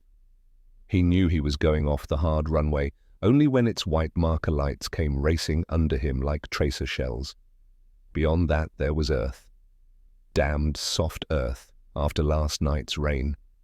He heaved desperately on the stick with one hand and tried to push the starboard outer's throttle forward to correct the swing. He felt one wheel plop off the sharp edge of tarmac. Gallagher braced himself against the bulkhead and cursed. Tommy wasn't flying the aircraft any longer. He was fighting it. "Panic boost!" he shouted.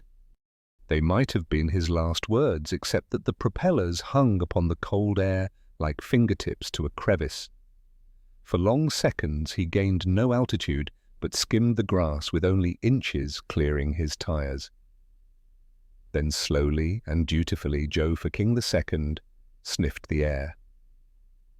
In the control tower, the duty officer, the group captain, and a flying control WAF stood transfixed at the sight of a complex alloy parcel packed with high explosive, phosphorus, fuel, and magnesium being steered directly towards them at 100 miles an hour. No one moved until the aeroplane roared across the top of the tower, clearing the railing by inches, shaking its foundations and taking an aerial with it. Tapper Collins always stayed in the nose for takeoffs and landings, even though it was against regulations. "I saw the bloody bomb aimer," whispered the group captain, scarcely able to believe it. "I saw the bloody bomb aimer's face." And Tapper had seen them too, white, petrified, staring blobs flashing past, not more than 30 feet under him. "Jesus Christ," said Tapper. "I thought you'd left something behind." "Bit of a swing," explained Tommy. "Bit of a swing," said Tapper. "We've got the bleeding groupie's hairpiece tangled in the undercart." "You don't have to bloody sit there," snapped Tommy. "It was your idea." "I could have touched him," said Tapper. "Could have reached out and tweaked the silly old blighter's hooter." One after another, the giant planes climbed into the darkness and disappeared. The coloured wingtip lights thundered over the misty, alcohol-laden Hillman that Singleton and his girlfriend had borrowed for the evening. They stopped cuddling until the last plane, Monroe's own D for dog, took off. As the sound of it faded away, the countryside became silent. "It's funny when the planes are away. It's sort of lonely," said the girl. "What do you mean?" "I don't know. You get used to those big planes everywhere you look. Last month, when they were all diverted to Yorkshire because of the fog, it seemed funny to see the aerodrome in daylight all empty. And there was hardly anyone around in the sections either. I wouldn't mind them being diverted for a few days. It'd make my life a bit easier. I'll tell you," said Singleton.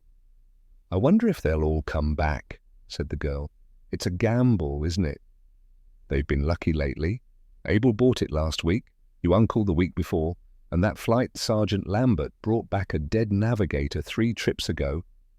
I'm glad you ain't in one of them. Bert, I could have been a gunner, but my feet let me down. I couldn't bear it. Bert, give me another kiss." They kissed for a few minutes, then Singleton said, "Were you frightened tonight?" "No, of course not. Go on, you were a bit. It's exciting, isn't it? Knowing you might get nicked, but I spend it too easy. That's my trouble." The girl laughed. You know what I'd like to do one night? Now this might surprise you. Beryl. I'd like to get hold of some tires or petrol. "That's where the real money is." "Or booze," said the girl. "You would think that." "Because you have no experience of crime," said the mess waiter. "Booze is locked up and counted. Only a mug goes after booze. Whatever you say, Bert. I told you I was a villain, didn't I?" he warned. "Don't keep giggling, Beryl." The girl was tempted to tell him how many times she had been in trouble with the law and of the final housebreaking escapade that had sent her to Borstal, but wisely she smiled and said nothing. Lambert knew the way from Warley to the coastal assembly points, as he did the one from his billet to the mess. Usually he flew straight to the assembly point using a course based upon the Met Man's estimate of the wind. Cohen then faked in the G fixes from that point back to Warley. From there onwards, Cohen did real G fixes. Tonight, Lambert knew the wind was wrong from the moment he was airborne, and he steered well to the south, allowing the wind to push him onto the track he required. "Southwold," announced Digby. He was lying in the nose of the plane, looking down through the transparent bowl. "Okay," said Cohen, who knew he was talking to him. This was the way they always did it. Cohen took a fix from the G radar and marked the time at Southwold on his plotting map. "There's quite a wind, Skipper," he said. "We'll see," said Lambert. "When we've got a bit of height, we'll have a better idea. The high winds may be different." "Permission to test guns?" asked Binty. "Yes, both of you," said Lambert, knowing that Flash would ask immediately after. Digby tested his nose guns too. The sound of the guns rattled along the metal fuselage, and from Digby's turret at the front there was a smell of cordite and scorching oil. Tracer sprayed in a gentle curve and splashed down into the sea. Today's pressurized, high-speed, high-altitude, jet-propelled traveler might find it hard to imagine the very different experience that flying was to these men. The whole aeroplane rattled and vibrated with the power of the piston engines. The instruments shuddered and the figures on them blurred. Oxygen masks were mandatory, and they needed microphones and earphones to even converse. At these altitudes, their power-weight ratios made these planes very vulnerable to the condition of the air through which they flew. Although now, in the cool of night, the aircraft was steadier than it had been in the heated turbulence of afternoon. The air was still full of surprises. They hit hard walls of it and dropped sickeningly into deep pockets. They bucketed, rolled BT, and yawed constantly. Their degree of stability depended as much upon the pilot's strength as upon his skill. For the controls were not power-assisted, and it required all of a man's energy to heave the control surfaces into the airstream, and all the time there was the vibration that hammered the temples, shook the teeth, and played a tattoo upon the spine, so that even after an uneventful flight, the crew were whipped into a condition of advanced fatigue. Digby sat down next to Cohen. He had his own gadget, the H-2S radar set, to operate. It looked down at the world below and gave an X-ray picture which distinguished between woodland, water, and houses. Often the set went wrong, and even at its best the picture bore only a messy resemblance to a map. Cohen had warmed the set, and they both watched the dull green screen. "What do you know, it works," said Digby. Cohen pushed his map case to the back of the plotting table and stood it on end. That obscured the neat metal patch. Flight Sergeant Worthington's riggers had riveted it over the jagged shrapnel hole. Through that had come the splinter that had entered a navigator's lung and killed him in this very seat 4 trips ago. "Don't do that." "Sport," said Digby. He pushed the map case aside. The little adjustable desk lamp hit the new metal at an angle that made it shine like a glass eye. "I like to see that," said Digby. "I figure that lightning don't strike twice. You and me have got the safest seat in the kite here." Cohen looked at the metal plate and felt better about it. "Is everybody happy?" asked Lambert. To the tune of Abdul the Bulbul Amir, Flash Gordon in the rear turret sang tunelessly, "Just an old-fashioned Avro with old-fashioned wings and a fabric all tattered and torn. She's got old-fashioned merlins all tied up with strings and a heater that never gets warm. But she's quite safe and sound, 'cause it won't leave the ground, and the crew are afraid of the chop. One day we will try to see if she'll fly, while Mother looks after the shop." Flash waited for a word of appreciation or applause, but none came. Binty said, "Man, is your jazz crazy weird rhythm?" "Oh, shut up," said Flash. "When you've all finished singing and chatting," said Lambert, "perhaps I could say a word." "Gentlemen," said Digby, "it's my proud pleasure to introduce to you the captain of our aircraft, your genial host and raconteur, who has given up his 81st birthday to be with us here tonight. Gentlemen, your friend and mine, Flight Sergeant Samuel Lambert, DFM." "Now let's get ourselves organized," said Lambert. "For a change, said Jimmy Grim. For a change, agreed Lambert. Jimmy Grim tuned his radio carefully. They've given us new winds. Skip. Do you want them? Give them to Kosh, said Lambert. They flew higher, and for every 1,000 feet they gained, the temperature dropped 2.5 degrees centigrade. The crew buttoned themselves into their suits or moved closer to the hot air blowers. At 8,000 feet, they began to breathe the oxygen that they had brought with them. Lambert continued to climb. They entered a cloud bank. There is as yet no way to discover if ice awaits you in a cloud, except to fly into it with your fingers crossed. This cloud seemed unending. The cold chilled the aeroplane to its marrow and slowed its circulation. Dawes Portouter coughed not once but twice, and then didn't fully recover. Fuel flow? Okay, said Battersby. Give it some fully rich. I have already. Good boy. The motor, appreciative of its luxury diet, roared into full power. Carburettorizing.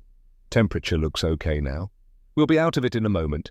Lambert put the aircraft into a steeper climb, and Battersby adjusted the engines to give him more power. I hate cloud, confided Lambert.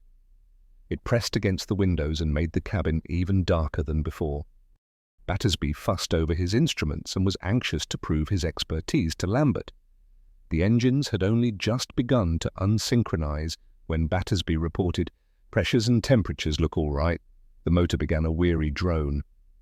"Do you know why it's doing that? Oil getting too cold and stiffening the pitch control?" Lambert nodded and said, "Can you sync them again?" Battersby waggled his fingertips upon the levers. After choosing the wrong motor and then overcorrecting, he finally had the engines back into their regular, harmonized roar. "Bang on," said Lambert. "Mickey just can't get the hang of that." Battersby had never felt so proud of himself. One by one the stars pricked the roof of the cabin, and they were above the cloud. Lambert's controls had become slack and mushy now, for creaking door had reached its normal ceiling, and no amount of pulling on the stick would make it climb higher. This was the stage of the journey where Lambert employed a technique that an old-timer had told him about. Way back when he was flying Whitleys and Wishar, by suddenly lowering the flaps 15 degrees while flying at cruising speed, Lambert and Battersby caused the aeroplane to hit a wall of air.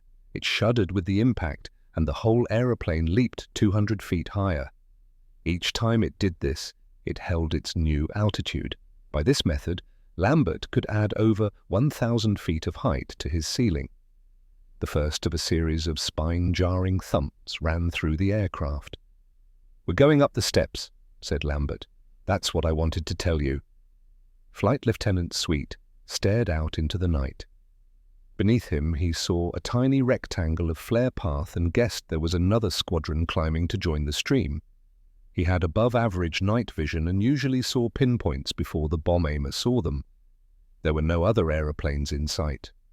It was odd that no matter what methods of timing were used to pack the bomber stream as tight as possible, the sky was still so immense that he sometimes did a whole trip without catching sight of another aeroplane.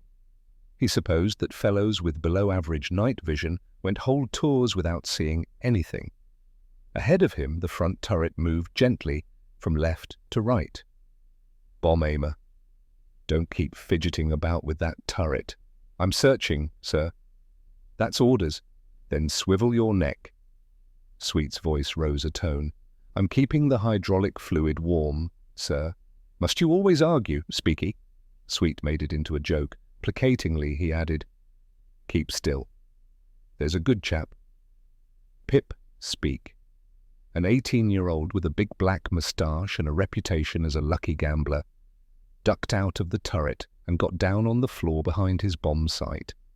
Most crews had sergeant pilots, and some crews stuck together. Some went off boozing as a crew. Some had decent officers even. The easiest way for any of those lucky ones to make Sergeant Speak lose his temper was to tell him how fortunate he was to fly with such a fun-loving good sort as that modest Flight Lieutenant Sweet, DFC. "Navigator," said Sweet, "how many miles to the coast?" About 10, said the navigator. Let's not have too many abouts tonight, mate. Billy boy, said Sweet. Bomb aimer, let me know when you see the coastline. Okay, Sweet looked down. The countryside was dark, but in spite of the blackout, the faint shape of towns could be discerned. Navigator, said Sweet. I can see Lowestoft below us. We're off course. Are you sure, sir? Am I sure, sir? Yes, I am sure. Sir? Beyond it I can see a bit of a glim from Yarmouth. We're at least 10 miles north of our track. There was a short silence while the navigator calculated their position on the G. Steer 20 degrees, said the navigator. The winds are wonky. That's just a correction. I want to join the stream at the assembly area over Southwold. In that case, sir, turn almost due south. Let's say 160 degrees. That's more like it. Old son. Sweet realized he had upset the navigator, and upsetting people was a luxury he seldom indulged in. This is the flight commander's aeroplane, chaps. We must do things by the book. It's stupid. I know, but if we start cutting corners, the other crews will do it. Sweet flew south, humming to himself. Suddenly he said, Did I tell you the story about the WAF officer and the sergeant? English coastline coming up, sir, said Pipspeak. Now it was possible to see how good Britain's blackout was, for beyond the coast the world below them was truly dark. The huge Freya radar aerial swung gently, smelling the cold wind that blew from England.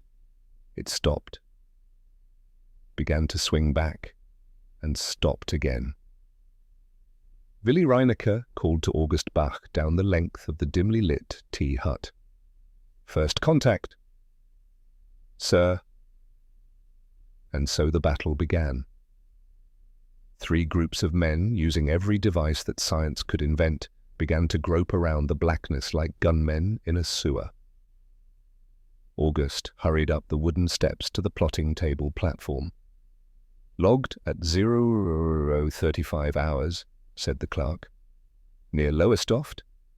An extreme range contact, said August. Congratulations, they are not even over the British coastline. The Freya is working well tonight. They seem to have stopped the jamming lately, said Willie, since we made the wavelength band wider. They can't jam the whole width of it. And it's the tuning, said August, smiling. I said congratulations. I've told the Fluco, said the telephonist. They hadn't had a previous contact. Ye? Good, muttered August. He put his protractor on the map. He knew all its bearings like the palm of his own hand, but still he put his protractor on it as he gave his instructions. Willie admired that sort of thoroughness, especially in an officer. The Red Würzburg to sweep from Ipswich to Yarmouth, 270 degrees to 290. Don't tell them the range, or they won't try so hard.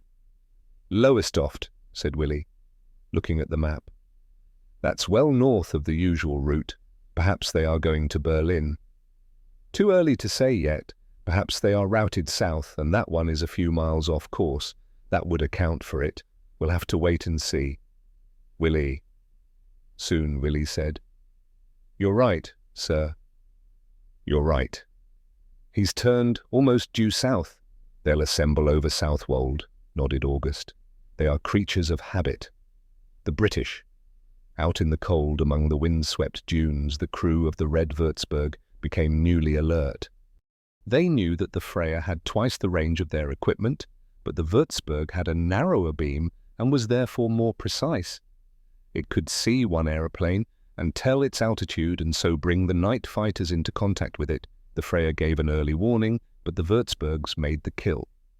The Nachtjagdführer is giving us 2 U-88s from Kroonstijk, said Reinecke. He was still on the phone. August nodded.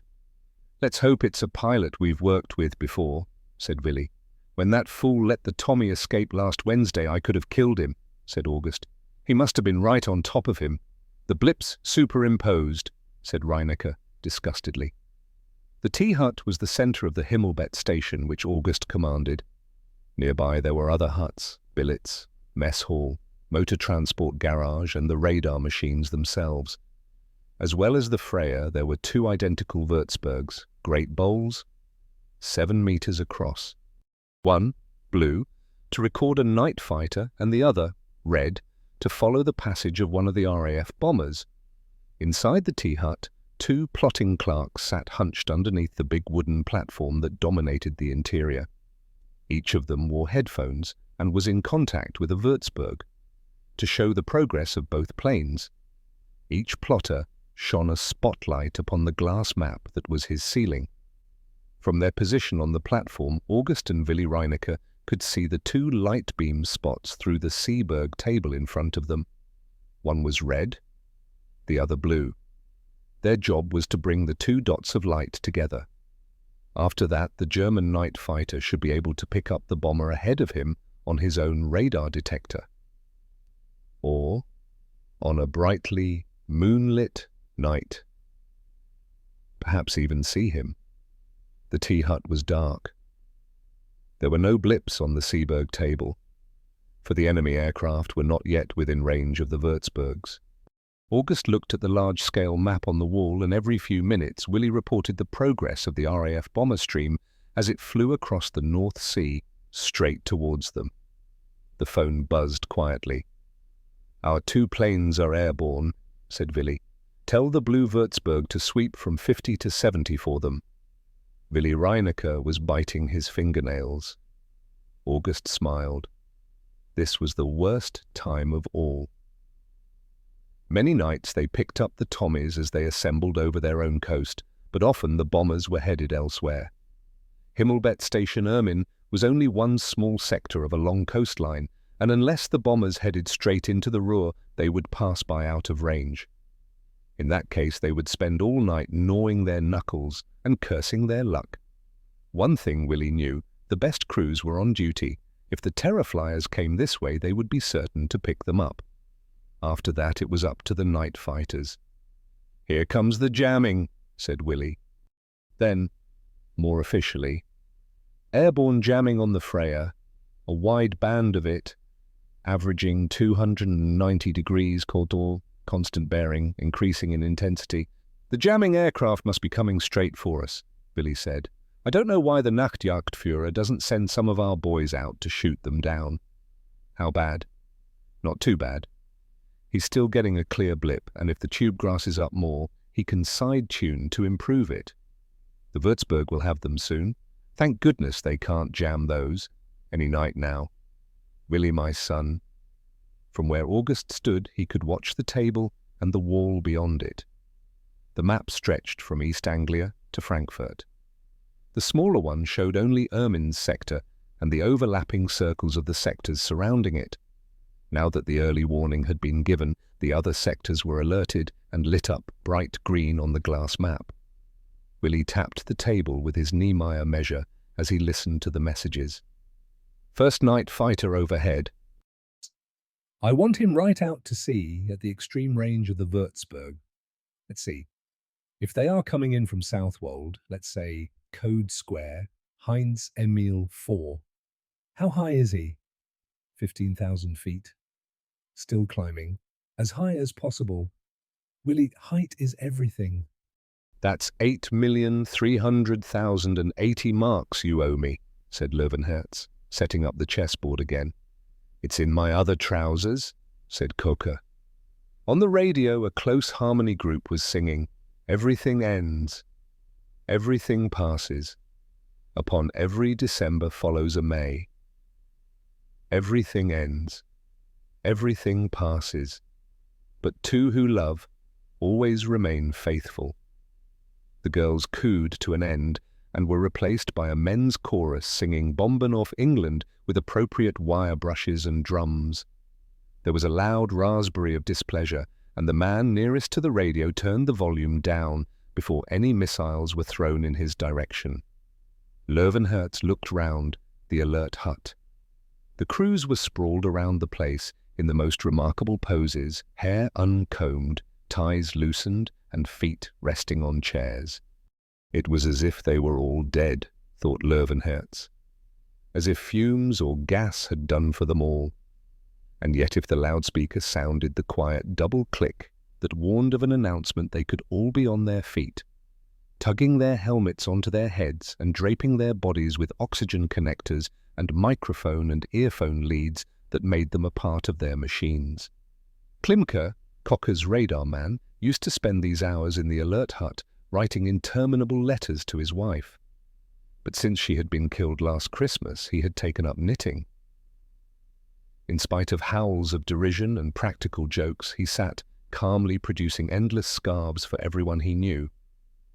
He couldn't master the knack of decreasing, so he could only knit rectangles. Alongside him, Lieutenant Beer jerked convulsively in his sleep. A mosquito was buzzing round his ear. "What a Wagnerian body of men," said Cocker, looking around at the dozing flyers. Klimke grinned, but did not stop knitting. Cocker moved his piece, and they began a new game. "Not fools, mate." "Cocker, you underestimate me." "Never." "Herr Oberleutnant," said Cocker. And Löwenherz lost a knight. "Damn. Experience is better bought than taught," said Cocker, moving forward. "You lose because you are too reckless," said Löwenherz. "But I have more fun," said Cocker. "Probably," agreed Löwenherz. "Double or nothing on what time the first plane is put up." "Very well," said Löwenherz. Midnight. Short summer night with full moon means a short trip. That means the Ruhr. To get back before first light and allow time for stragglers, they will probably time the attack for 2 o'clock. A Lancaster does 225 miles per hour, so it will pass over the British coast at 0-50. A good Freya radar will pick it up then, but by the time they fiddle around talking to the Fluko and the Nachtjagdführer, it will be 15 minutes past 1. That leaves us 50 minutes. Cocker had to raise his voice a little, for the radio music was now much louder.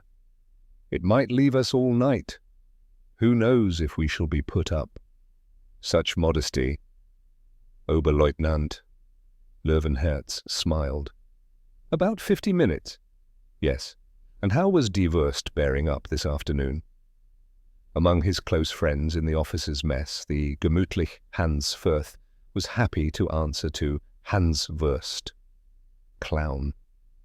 However, he took exception to Cocker calling him simply Die Wurst, perhaps because of its feminine gender. Cocker seldom referred to him otherwise. "Bearing up remarkably well," admitted Löwenherz. "Everyone who gets into trouble is an exhibitionist, and he's going pig shooting to forget it.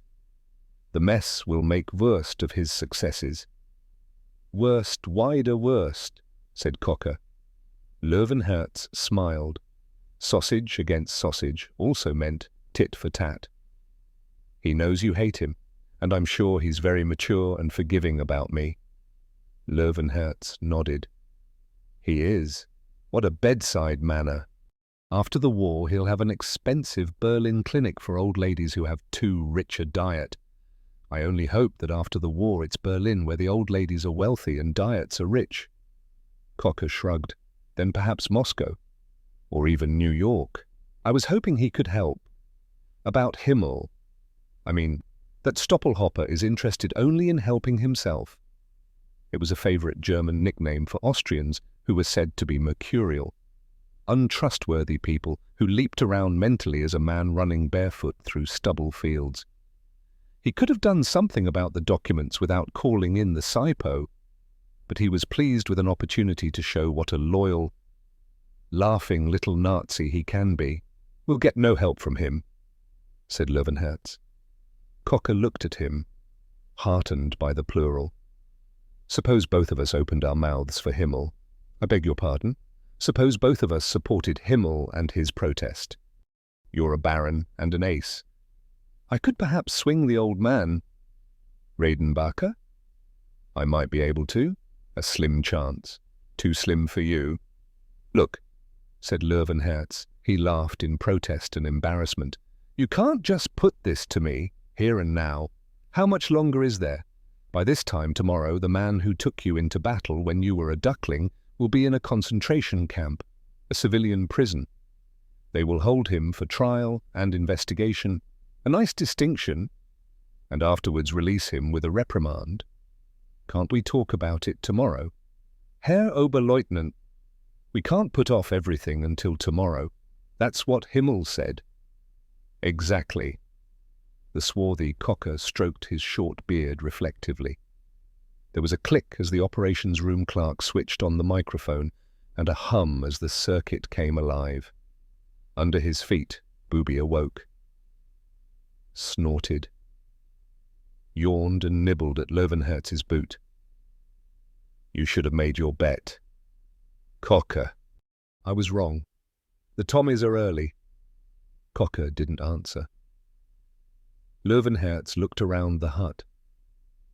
No one had moved, but now their bodies were tense. There were only dim red lights glowing in the alert hut. Not enough light to read. Scarcely enough to play chess. At the far end of the hut, there was a huge glass aquarium. Inside it, tropical fish moved in slow motion. Löwenherz remembered the day it had arrived, 5 men and a heavy lorry. They spent 3 days fixing it up. It had been supplied by order of the High Command. At the time, the whole Geschwader had been desperately short of cannon shells, and no amount of pleading would release the aquarium lorry to fetch some. He remembered the winter battles before Moscow. The men clad in their thin summer uniforms. One of the last airlifts into Stalingrad had brought rubber contraceptives. He remembered, too, the fuss they had made about salvaging the motor of the ancient wrecked Junkers before finding that it was a British engine. The whole damned Luftwaffe was being mismanaged by political favoritism and political fanaticism. The freezing report that Himmel had shown him was just one step away from the aquarium. I'll stand by Himmel, thought Löwenherz, and suddenly realized he'd said it aloud. My God. He thought there. That bloody aquarium. Thank you. Herr Oberleutnant, said Cocker. I knew you would. I'm a fool, said Löwenherz, and he wondered if he could get out of it some way. The microphone click came again, and the dispatcher's voice said, Achtung, Achtung, Oberleutnant Löwenherz. Major Radenbacher and Lieutenant Cocker to instant readiness. Oberfeldwebel Himmel. Lieutenant Bear and Feldwebel Schramm are now at alert. The toneless voice ended with an electronic click. Thanks, said Cocker as he zipped his flying overall. We'll beat them. Oberleutnant! Why do you think that? Asked Löwenherz bitterly. They were both grabbing at their equipment and climbing over outstretched legs as they moved to the door. Löwenherz saw his radar operator pulling on his boots and made sure that Morosek, his observer, was also ready. Put away your knitting, Klimke, Cocker shouted. He turned back to Löwenherz. Because we are such an unlikely combination, said Cocker. He grinned. Löwenherz nodded, but was unconvinced. Hals- und Beinbruch, he said. To express the wish that a friend will break his neck and leg was said to fool the devil and bring him back safe. Cocker waved a grateful response. Uniform hats, called Löwenherz to his crewmen, Sachs and Morosek. They both waved their folding cloth caps at him, and Löwenherz responded by clasping his white-topped cap under his arm. If their aeroplane should be diverted to another airfield, the military police would make the devil of a fuss if they were hatless. Löwenherz always insisted that his crew carried all the items that regulations demanded. Laden under a signal pistol, a garter full of flares, dinghy, life jacket, parachute, iron rations, Pervitin tablets, and a flashlight. They all hobbled to their plane. It was cold outside, and the yeasty smell of the sea was on the wind. The aeroplanes were warm and ready to go, and their crews were glad of the comparative comfort of their cockpits. Löwenherz placed his peaked cap behind his seat and made sure that his radio leads were fixed to his flying suit, exactly as regulations prescribed. Then he plugged it in and connected his oxygen tube. After that, he made sure that his crew had done the same. His hands went through the 60 consecutive hand movements that they had done blindfold at training school. The green and red panel lamps came alight. The ground crews were fussing around the rudders and wheels. He looked at his observer seated beside him, Morosek, a 19-year-old lieutenant with long black hair. His pinched face and prominent incisors gave him a rodent-like appearance, a comparison endorsed by his narrow chest. Small stature and wiry agility. After the cannons had been fired, it was Morosek's job to crawl head first into the nose to wrestle full drums onto the guns. That was difficult enough on the ground, but many times Morosek had done it while Löwenherz had the plane in a dizzying vertical bank coming around for a second attack. Morosek's father was a vineyard manager from Heidelberg.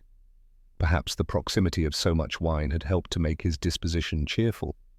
He gave Löwenherz his quick, ratty grin and held up his binoculars before he could be asked if they were aboard. "Is everything in order?" Löwenherz asked his radar operator formally. He twisted in his seat to look at him. From the rear seat, Sachs smiled a deferential smile and raised his thin, white, manicured hand. He was a 19-year-old Feldwebel from Hanover and, partly because of his nouveau riche and ambitious father, he remained in awe of the noble Baron Victor von Löwenherz-Graviec and modelled himself upon his pilot's speech. Manners, walk and bravery. Sachs the Saxon. Löwenherz wondered why there were always jokes about their capacity for hard work. It was a commendable virtue. And that accent. No, Junge. Grandfather's ashes will not go on the mantelpiece. They will go into the hourglass. Grandfather must work. All we Saxons must work. Sachs's father had been a builder's labourer in 1935, but when the West Wall was started, he had gone into business with his brother-in-law, supplying metal clamps for poured concrete structures. By 1940, the company was listed on the Hamburg Stock Exchange. On the day of issue, several TOT organization officials were given free shares in the thriving young company. In 1941, Britain's unwillingness to come to terms meant the beginning of the Atlantic Wall. The most extensive engineering project in the history of architecture was to deface Europe's northern coasts. The project devoured endless tons of pre-stressed concrete and used countless clamps. Georg's wristwatch was Swiss, gold, and as thin as a pfennig.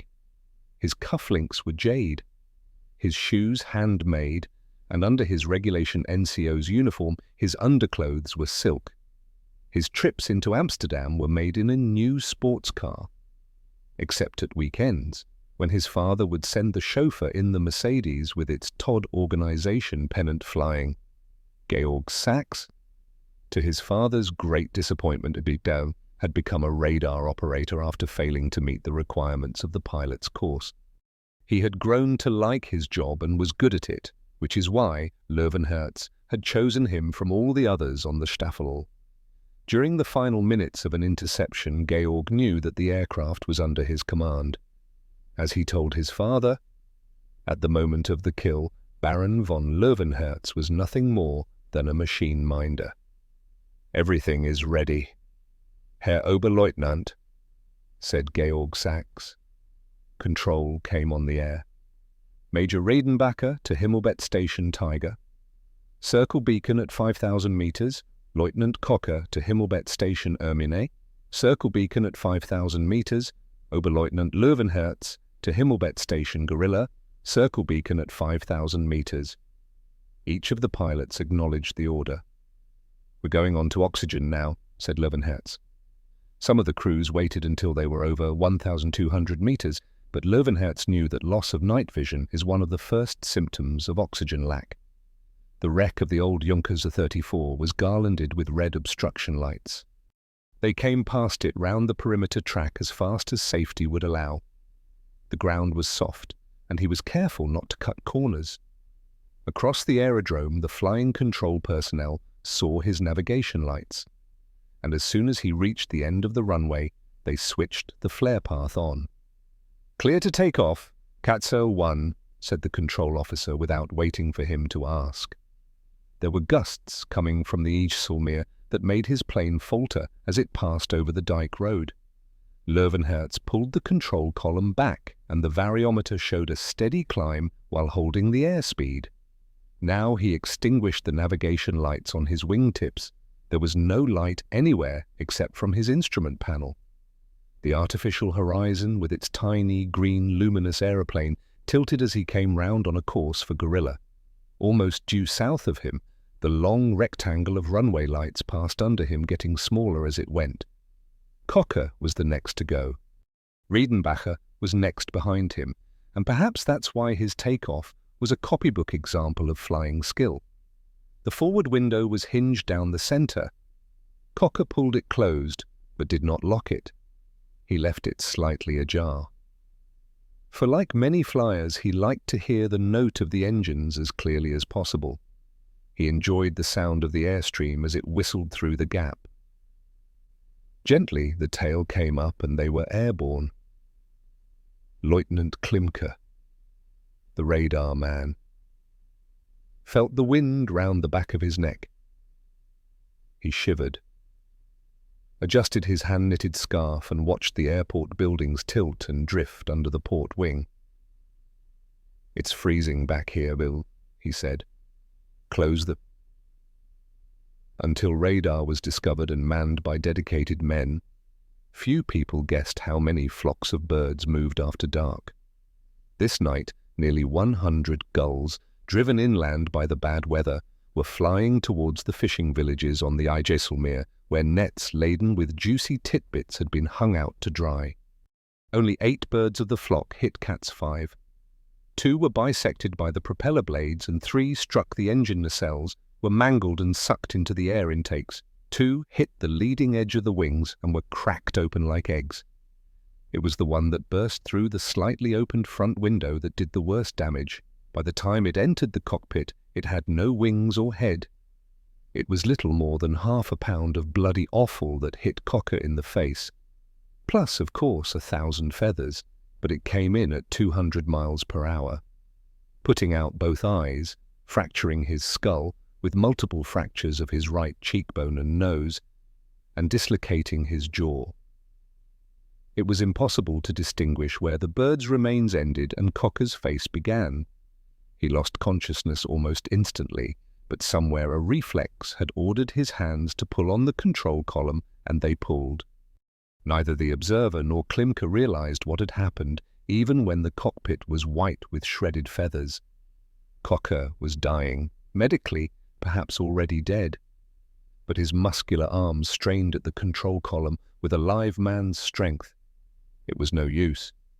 Cocker's radio line was not fastened to his back. The radio plug from his helmet had fallen into the gap in the floor through which the control column passed. To have got the control column back far enough to gain height, he would have had to crush a solid metal plug to wafer thinness. The Ju-88 hit the Ijsselmeer at a shallow angle, finishing his sentence as though everything depended upon it. Klimke gasped, window, and was dead. The waves were about a yard high, and with a soft crunch the plane was swallowed like a gourmet's oyster. All the crew were dead by then, for the impact snapped their vertebrae. The black aeroplane slid into the dark water, banking and turning as it had in the sky, until with a gentle thud it struck the seabed. The tail broke off, and the aircraft was enveloped in a cloud of muddy water. With a thump, the yellow life raft, activated by a water immersion switch, erupted from the compartment in front of the tail. There was a hiss of compressed air and a flurry of bubbles. It inflated, writhing like a demented monster, as the air entered each rubber compartment in turn. Finally, it was a perfect yellow circle, and it floated up until it was held by the 6 feet of restraining cord. It stayed like that just under the surface of the sea. A sculpture-like yellow ring seemingly balanced upon the taut cord. The current sent it spinning gently like a hoop upon a conjurer's finger. For many months it remained there, turning in the sunlight and in the darkness and attracting foolhardy fish until, rotting compartment by compartment, it finally sank to the ocean bed and disappeared. By that time, eels had eaten the 3 flyers. "I've lost radio contact with Lieutenant Cocker in Katza 5, said the ground operator. "Damn these bloody radios," said the officer. "He's only been on the air for 2 minutes. You'd better reassign Löwenherz to Ermin. They're getting fidgety out there, and tell Cocker to return to base. It's probably only his transmitter gone, in which case he'll still be receiving you." The operator nodded and tuned to Cocker's wavelength to tell him that his transmitter was not functioning. "Announcing I am deaf, ye soul," he said. "Announcing I am deaf." Löwenherz laughed when he heard the news. He could imagine Cocker cursing. So they had ordered him to return to Kroonsteik. Not a chance of Cocker doing that. He would try and get into the stream and find a Tommy without radar aid. Löwenherz's radar operator tuned their radio to the controller at Ermine. "Order, proceed to Heinz Emil 4, said the new voice calling him from Himmelbett, Ermine. Let's see.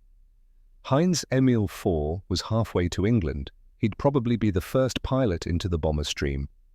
Tonight was starting well.